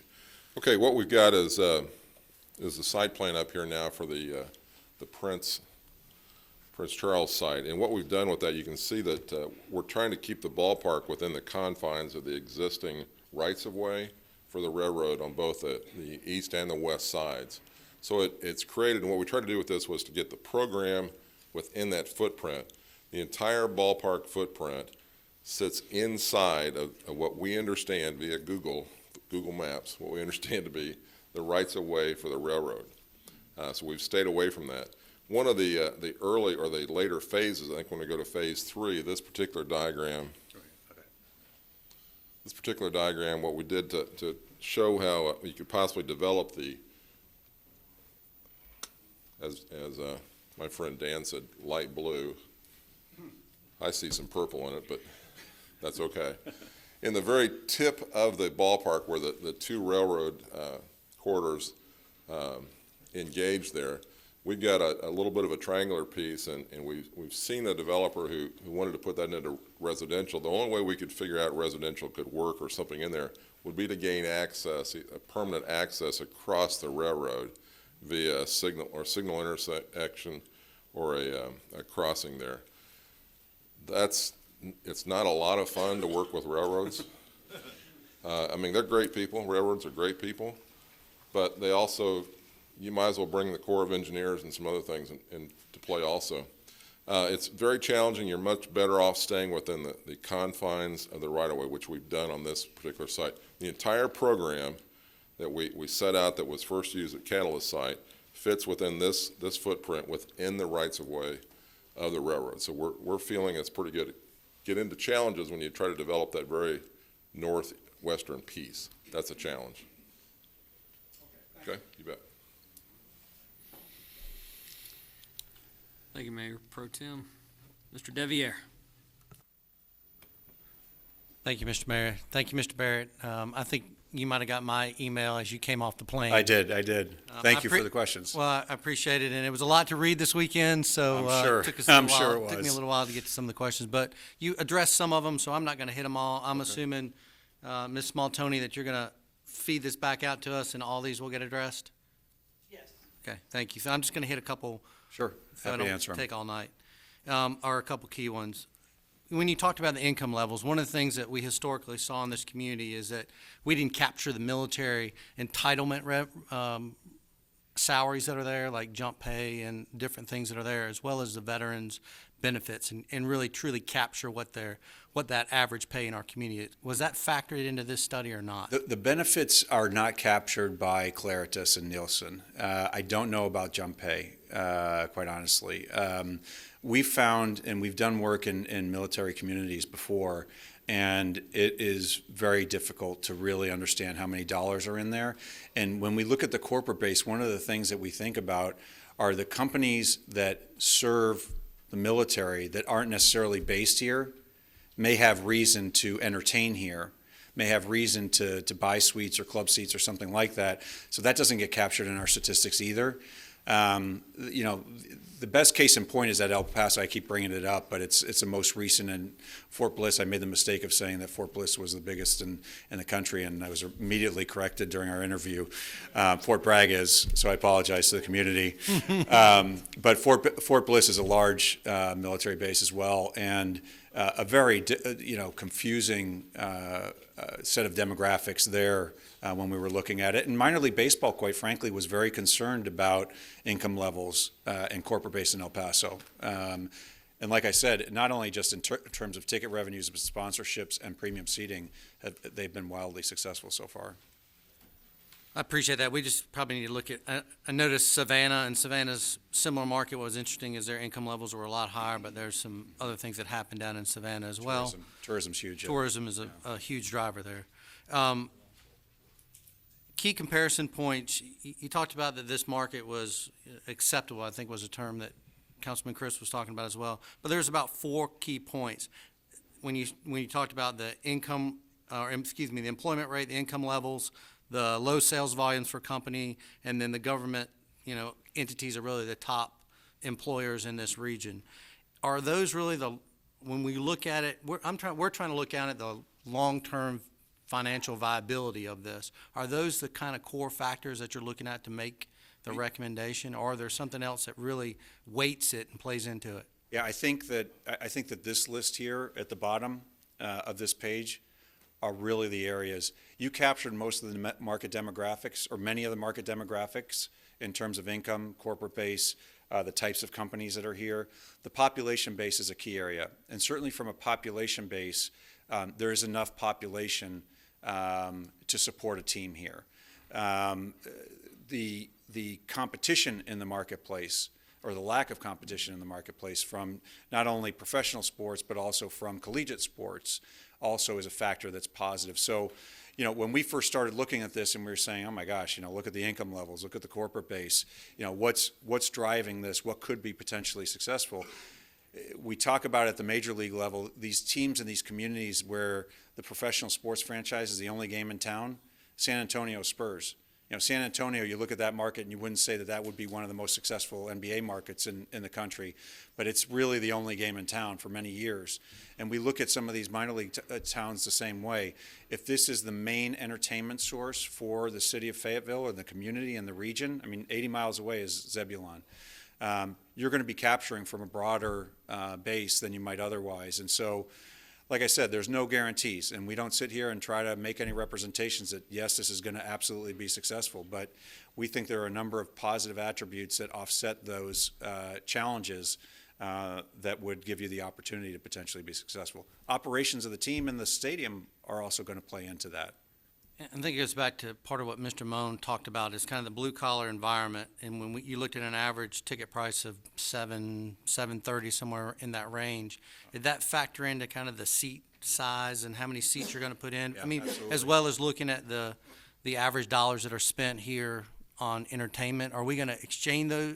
Are we just going to pass that when we look disposable income back and forth? Yeah, when we look at economic impact, we're trying to factor that out. So we're taking visitors to the community, and we're taking those people that are going to other communities to spend dollars on minor league baseball. And that's look, $7 million in the scheme of things, when you look at economic impacts on an operational basis, is not a huge number. We're used to looking at major league teams that are generating $200 million or more in economic impact. So we try to net those out. You can't be precise in it, but we've tried to make some assumptions to get there. And just the last comment, I think our biggest challenge, and we're all kind of looking at each other a little bit, is that $46 million or $43 million, wherever it's settled. The comment that I put in the question is that bundling. I think what we're going to be very interested in is how do we bundle those sticks together, whether it's $2 million from here, $5 million from here. You showed a TIF, a synthetic TIF or a TIF that only showed the city. Mr. Mayor, I'll go back and say that at one of our next steps, we've got to involve the county. in this process. We probably need to look at other scenarios, whether it's TDA, CVB, et cetera, for the hotel dollars, or some of those other opportunities are out there. But that's going to be a challenge for $43 million, as well as some of the other projects that are out there potentially. Yeah, it's a huge challenge, and I would strongly encourage the city and the county to work together. We work with many communities where multiple jurisdictions are working together on these types of projects because, particularly in smaller communities, it's difficult, if not impossible, for one entity to fund these types of projects when you don't have a private foundation or a wealthy team owner that has a vested interest in the community, effectively donating money. This is going to be a business decision from the Astros standpoint. They're looking at it from player development standpoint, and they're looking at it from a financial return standpoint. And as you can see from the cash flows, there's not a lot of there. And again, just Mr. Mayor, I'll get back to $46 million. You look at a TIF, it's probably only 8 if you add the county into it, 1.2 if you add in the team piece of that, the revenue, the revenue from the team contract, and then maybe, another $6 million in debt service if we move some of the Festival Park Plaza buildings and some of those things around. There's still a long way to go. Well, there's a long way to go. I think it may be a little understated on the team side because what I would suggest, and again, not to negotiate. Just looking at your numbers. Well, there's a surcharge, and then there's the rent component. I think the combination of that gets to about $4 or $5 million. But yeah, look, if the limitations are there from a negotiating standpoint, you may say, okay, well, we need more from the team, to make this work, and it may or may not work from the team's perspective. Mr. Mayor, the only last thing I'll add is just as we move forward as part of that financial package that we see kind of that bundle and what it looks like and get some recommendations for what it could look like. Thank you, Mr. Deviere. Mr. Wright? Thank you for the presentation, Mr. Barrett. I just have a few questions. Most of my questions has been answered through other council members' questions. But there was a team that you mentioned that was on the lower tier that was very successful. El Paso? Is that? I believe it was El Paso, where you said that they were pretty much lower than what we expect here. Dead last. Yeah. Dead last in AAA. Okay. My first question is, why were they successful? What do you think made them successful? They were being dead last in AAA. Well, I think there are 3 factors. One is they are really the only game in town. Okay. You have UTEP, which obviously has support, the university for football and for basketball, but in the summer months, they're really the only entertainment source in the community. So I think limited competition is a major factor there. I think the ownership and management of that team are outstanding. They are very experienced. The ownership group are local, and they're committed to the community. And then I think that, quite frankly, the demographics are a little bit misleading when it talks about lower income levels because of the military presence. Mm-hmm. So they still succeeded, even though the demographics were saying it was a challenge. Yes. So based on what to date, they have succeeded. To date, they have succeeded. Okay. So based on that and what we have here, you feel pretty good about our chances based upon those demographics as well? I use that as an example. El Paso is a much larger community than Fayetteville is. Sure. The base population base is about 800,000, and here with the CBSA, you're about 400,000. That's a AAA market. This would be a single A advanced market. So there's differences in the market size. It's also located on the border of Juarez, Mexico. So there's a lot of trade back and forth where the population base increases. I point out El Paso because there are communities that have similar income challenges that have been successful, just as there are communities where there are high income levels that the teams are not successful because there's more competition, for example. Okay, great. You've mentioned about the Prince Charles location or Catalyst Site 1. You said something to the nature of that would be just under 100,000. Can you explain that to me again as far as what the Prince Charles would create versus the Catalyst Site 1? And you were talking about, I didn't really understand exactly what you were saying about the 100,000. Was it the cost that we were talking about? I believe it was the cost or the revenue that was generated. Yeah. From. The cash flow for the Catalyst 1 site was about 579,000 in year one, and that declines a little bit after the honeymoon period. Do you have the cash flow for the downtown site, the Prince Charles site, was 670,000. So slightly, just about $100,000 more. And the reason we felt that is because in the core of downtown, we felt that there were some positives that could be generated by the location there, by the proximity to the businesses and the retailers and restaurants. We felt that we were a little bit more aggressive in the assumptions. Okay. My final question, Mr. Mayor, is the 33%, which is the $20 million of economical impact. That is $20 million per year. It's $20 million over the course of the construction period. So that's a one-time impact while the facility is being constructed. Okay. The $7 million is the annual. All right. Thank you. Thank you. Thank you, Mr. Wright. Mr. McDougall. Thank you, Mr. Mayor.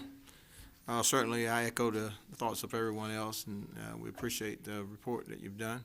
Thank you. I would like to say to my colleagues, especially colleague Moan, we need at least 2 suites, 2 luxury suites, one for myself and one for Mr. Ralph Huff. So you got 2, all right? So you don't need to build it with none already. We got 2, right? Cost just went up $1 million. That's all right. We got it too. Columbia, can you give me the cost? That was the only stadium that I actually visited. Mm-hmm. And to be honest with you, I loved it. Yeah. And, I used to be a baseball fan when I was a kid. As an adult, I didn't think I had time for baseball, but to be honest with you, if we did have a stadium here, I probably would go.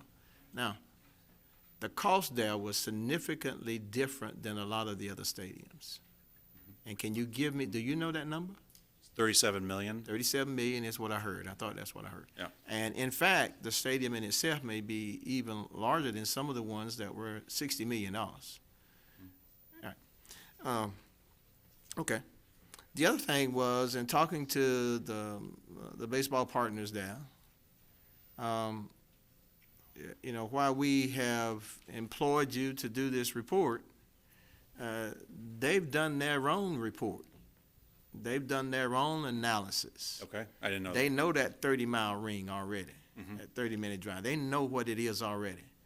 And they said to us, or said to me, because I asked a question, that they've done a much more in-depth, detailed analysis than what you all have told us, really, and I appreciate it. You told us what we already know. Sometimes they needed to hear it from somebody else rather than hear it from me. But you've told us what we already know about this community. I don't know there's anything in this report that we don't already know about this community, to be honest with you. Now, they've done this detailed report, they tell me. As a matter of fact, the guy said to me, he says, listen, we're not going to make multi-million-dollar investment based upon a $60,000 report that you had somebody to do. And you think we're going to go out and make a multi-million-dollar investment? No. We've already done it. We know what's there. We've already analyzed that market. And we appreciate what you've done. I just want you to know that they've already done it. And you might want to talk to them and figure out what that that detailed piece is that they've done. We definitely lack things to do, wholesome activities in this community. And I said it to my colleagues, and I said it to the audience that's, to hear, we lack wholesome activities. I was sharing with some friends yesterday. I say friends, they're really young men in their 30s and 40s. And they said to me, we're not big baseball fans, but if you build it, we'll go. Simply because our community lacks wholesome activities. I think that's it, Mr. Mayor. I had a bunch of notes, but for me to try to go back through them. Just make sure you got at least 2 luxury suites, okay? You got it. But I would echo your comment. I mean, minor league baseball in particular frames itself as affordable family entertainment. And average ticket price of $7 is cheaper than a movie in most communities. Most people don't know the score of the game when they leave, or who won or who lost. It's a gathering place. It's more of a social experience. Yeah, as a matter of fact, what we saw at Columbia, excuse me, Mr. Mayor, is that we saw different venues inside of the one large venue. I mean, there was a whole group over there that's, about 200 of them. They were drinking brew, and they didn't, I don't think they even if a ball that came their way, they might have would have. Yeah. There was another group over here of 5, 6, 7, 8-year-olds, and they had their little piece going over there. And then there was another group, they were playing, I don't know what it was they were playing. Somebody told me what they were playing. They had a whole nother game. What was it? Bucketball, So there were all kinds of activities, and then the ones with the picnic tables. I mean, it was like a company party, and they were just, and I'm like, it was just really good, wholesome activity. Absolutely. It really was. Of course, the church might get me there for saying that wholesome activities and they were drinking brew, but I had to deal with that on Sunday. No comment. Thank you, Mr. McDougal. Look forward to partying in your suite with you. Yes, sir. You're invited, Mayor. Mr. Arp. Thank you, Mr. Mayor. Hey, there was one question I meant to ask and I didn't. When you talked about the CBSA, you only looked at Cumberland and Hope County in the CBSA. Why did you exclude some of the other adjoining counties? That's how Claritas and Census defines the CBSA, is those 2 counties. We actually capture other counties when we go to the 20-mile ring and the 30-mile ring. So we are capturing other areas as well. But in terms of census-based definition, which is what the core base statistical area is, those are the 2 counties they use. And okay, very well. Mr. Mayor, if there's no other questions from the council, Mr. Devier has a question, and I'll come back and make my motion.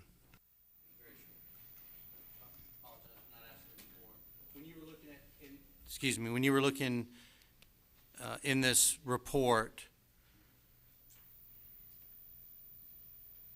you looked at another stadium, the J.P. Riddle Stadium. Can the market, based on the analysis that you did, can you tell us whether the market can support 2 stadiums or not? It's a good question, and it's a difficult, challenging question. For all the reasons that we've been talking about, the challenges of this market, our observation would be that it would be very difficult to support 2 teams. Mr. Arp. Thank you, Mr. Mayor. Good information tonight. A lot of information for the council certainly to digest. Some serious deliberations that'll have to be made. But with that, if it pleases the council, I would move that we accept the report as presented tonight. Seconded by Mayor Pro Tem. Questions in reference to the motion, council? Okay, I see none. Let's vote. Madam Clerk, that's unanimous. Thank you very much. Thank you, Mr. Barrett. Good to see you again, sir. Item 5.02 is consideration or action on a resolution of the City Council and the City of Fayetteville and the City of Fayetteville Public Works Commission. Mr. Colvin, I think you were on the committee to head that up. Why don't you give us a briefing? Mr. Mayor, do you want to take? Yeah. Take 5 minutes.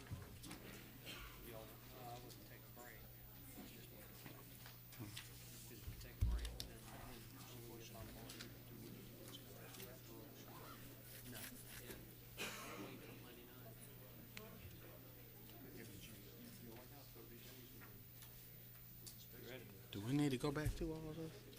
I was just going to basically mention that we've discussed it with the amendment, recommend language change of this. Yeah. All right, Mr. Colvin. Thank you, Mr. Mayor. As you know, the council had authorized the committee to discuss with PwC to try to come to a resolution on some charter amendments going forward. It kind of, in light of the recent ruling by Judge Badur and the interpretation of the existing charter, we both agreed that the language was a bit outdated and needed to be updated. And the council has had the opportunity to discuss and give input on the proposed resolution. And just tonight, in opposed to rehashing all of the elements of the resolution, I wanted to recommend, if it please the council, that the city attorney, who's been working diligently with the bond counsel and the other PwC legal team, just to make sure that the language that we were proposing to the General Assembly was consistent and not going to impact either side in a negative way as far as their outstanding debt and bond work. There's been a recommended amendment, proposed modification that should be on the diocese for everyone, that would go along with the resolution that we discussed the other night in council. Mr. Crisp. Yes, sir. Looking at the proposed modification to 6A.9 concerning title to property, are the commissioners of PwC agreeable to this modification? The chairman is in the audience, Chairman Rogers, who I had a brief preliminary conversation with, just to let him know our concerns and our bond counsel's concerns about the language as it related to the titling of the cars and the other things that we had agreed to during the talks. And from my understanding, Chairman Rogers was going to take that back to the other commissioners, and I think they were agreeable to it, to those minor changes. But he's here, and we can ask him any questions. Mr. Rogers, welcome. Mayor, Council, thank you very much. Based upon the conversation we've had so far, I have not seen the specifics, but in terms of the concept of what we mean in terms of property, I think it's completely consistent with our understanding, the conversations we had during our working group, and we don't anticipate any issues. We've got a commission meeting set for Wednesday morning, and that's when we would take this up. This Wednesday morning coming? Correct. All right, sir. And that's the 22nd? 22nd, yes. Correct, the 22nd. Okay. But you've seen it, but you haven't discussed it with I've discussed it, I haven't seen it. Haven't seen it. Oh, all right, sir. Thank you, Mr. Mayor. Thank you. Thank you, Mr. Mayor Pro Tem. Mr. Rogers, thank you very much, too, for all your work in trying to find My pleasure. a common point. My pleasure. We appreciate you.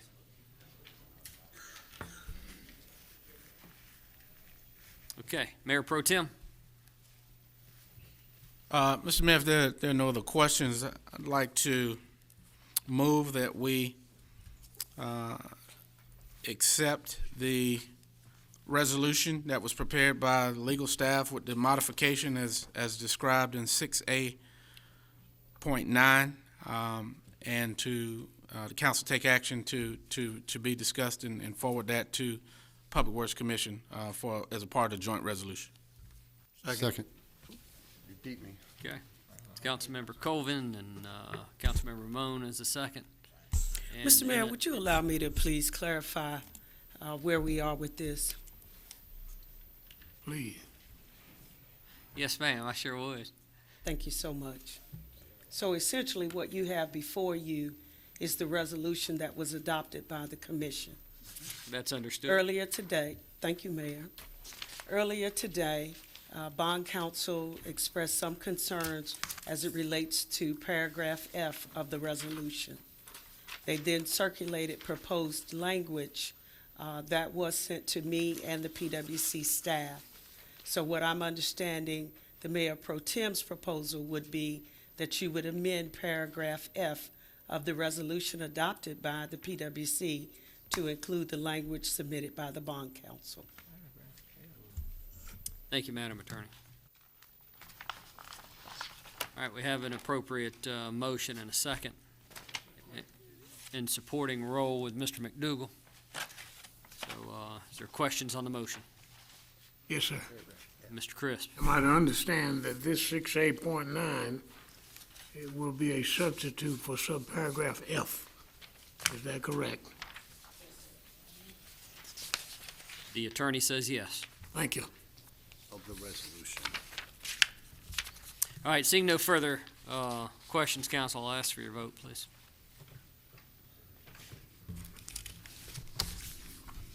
Madam Clerk, that's unanimous. Can I go home and cry because my Warriors lost? Not yet, sir. Mr. Arp Yeah, thank you, Mr. wants to revisit 5.01. Well, actually, Mr. Mayor, the manager correctly asked us to come back and revisit it because we do need to give staff direction on what our expectations are. So if it'll please the council, I'm going to amend the original motion I made, and then if there's a second, we'll move forward. The original motion was to accept the report as presented. The amended motion will be, and to give staff direction as follows.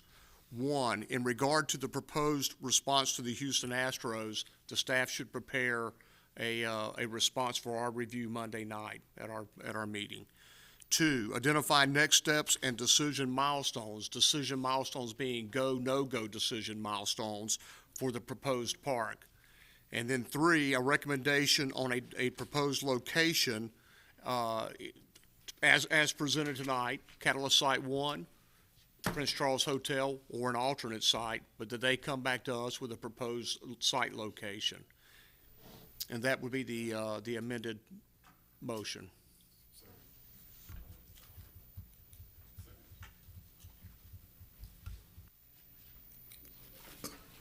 Question to the motion. Mr. Hart, does that include any kind of financial modeling, projections, or further explanation of the financial analysis? Absolutely, because money is the biggest component of it. So can we define to make sure that we're seeing two things? One, we initiate some conversations.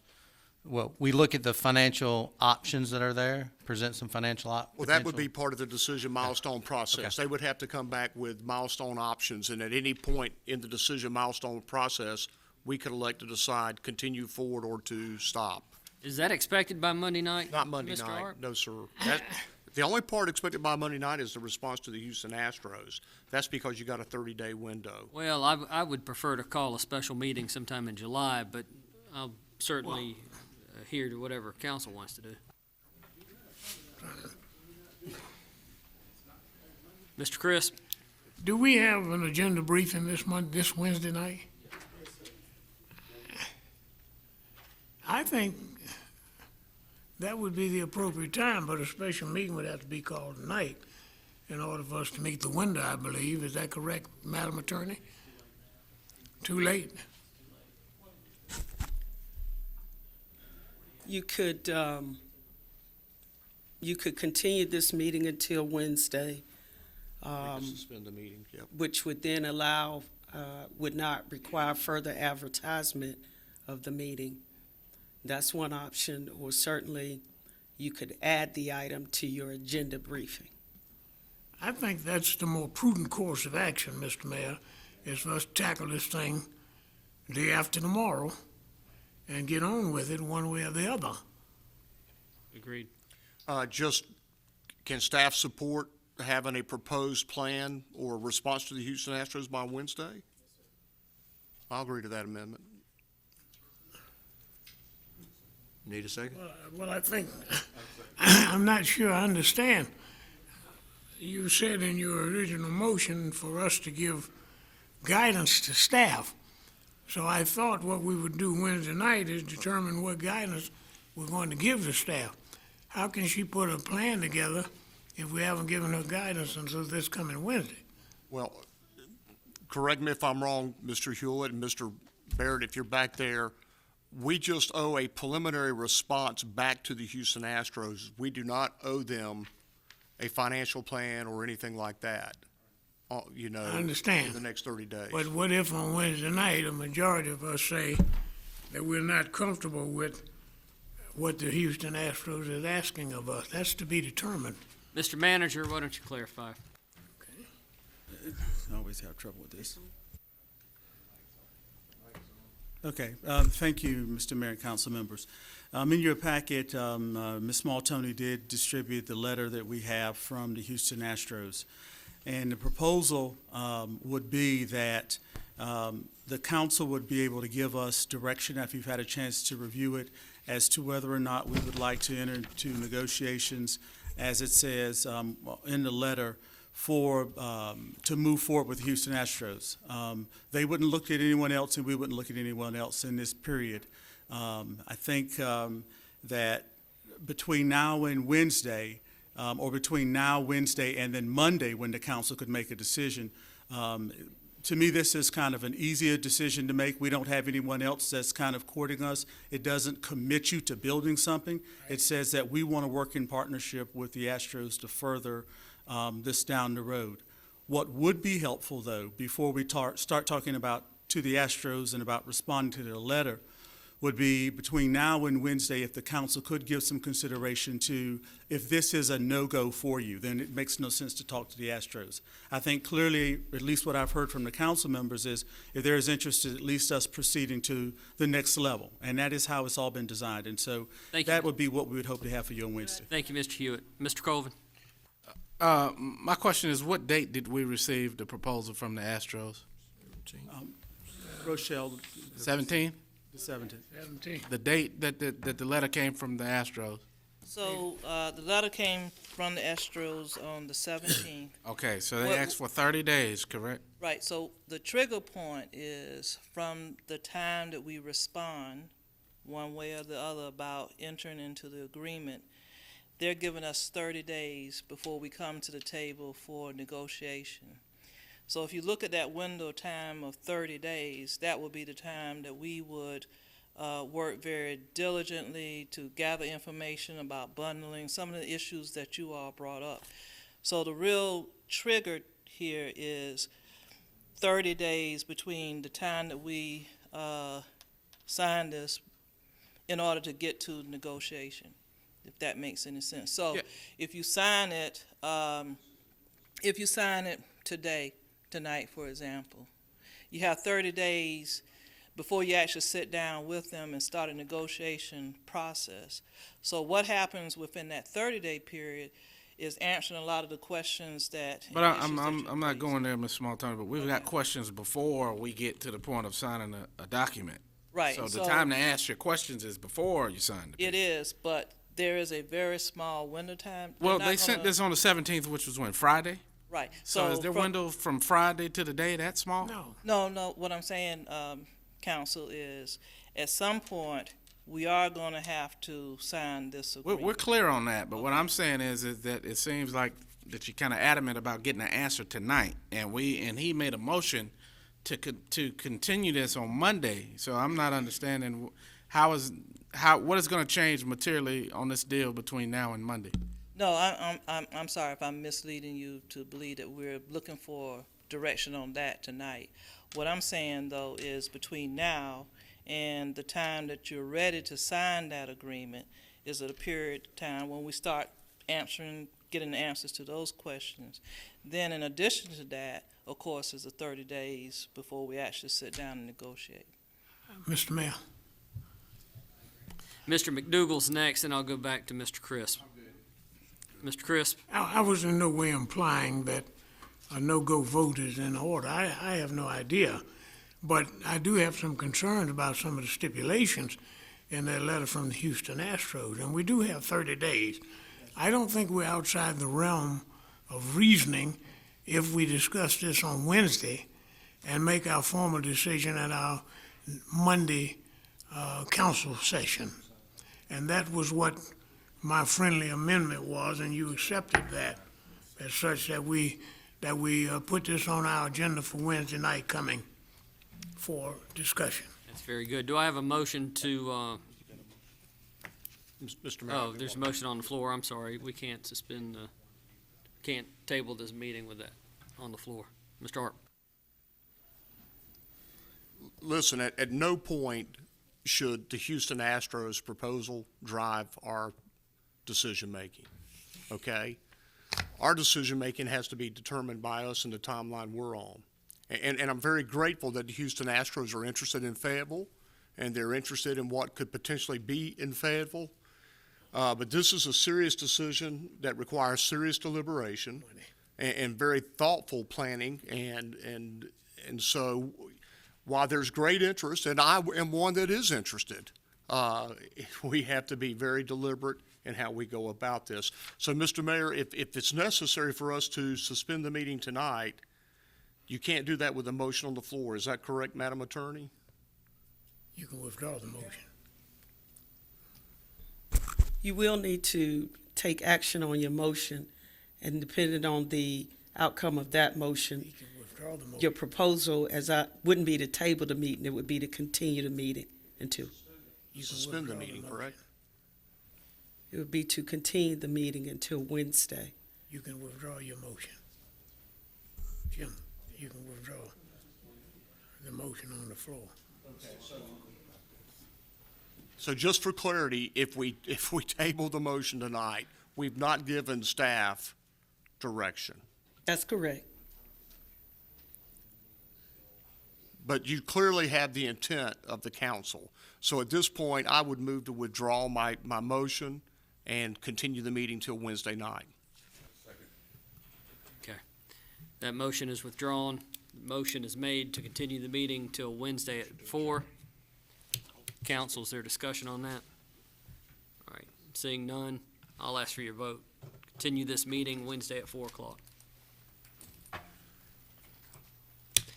Madam Clerk, that's unanimous. Motion to adjourn.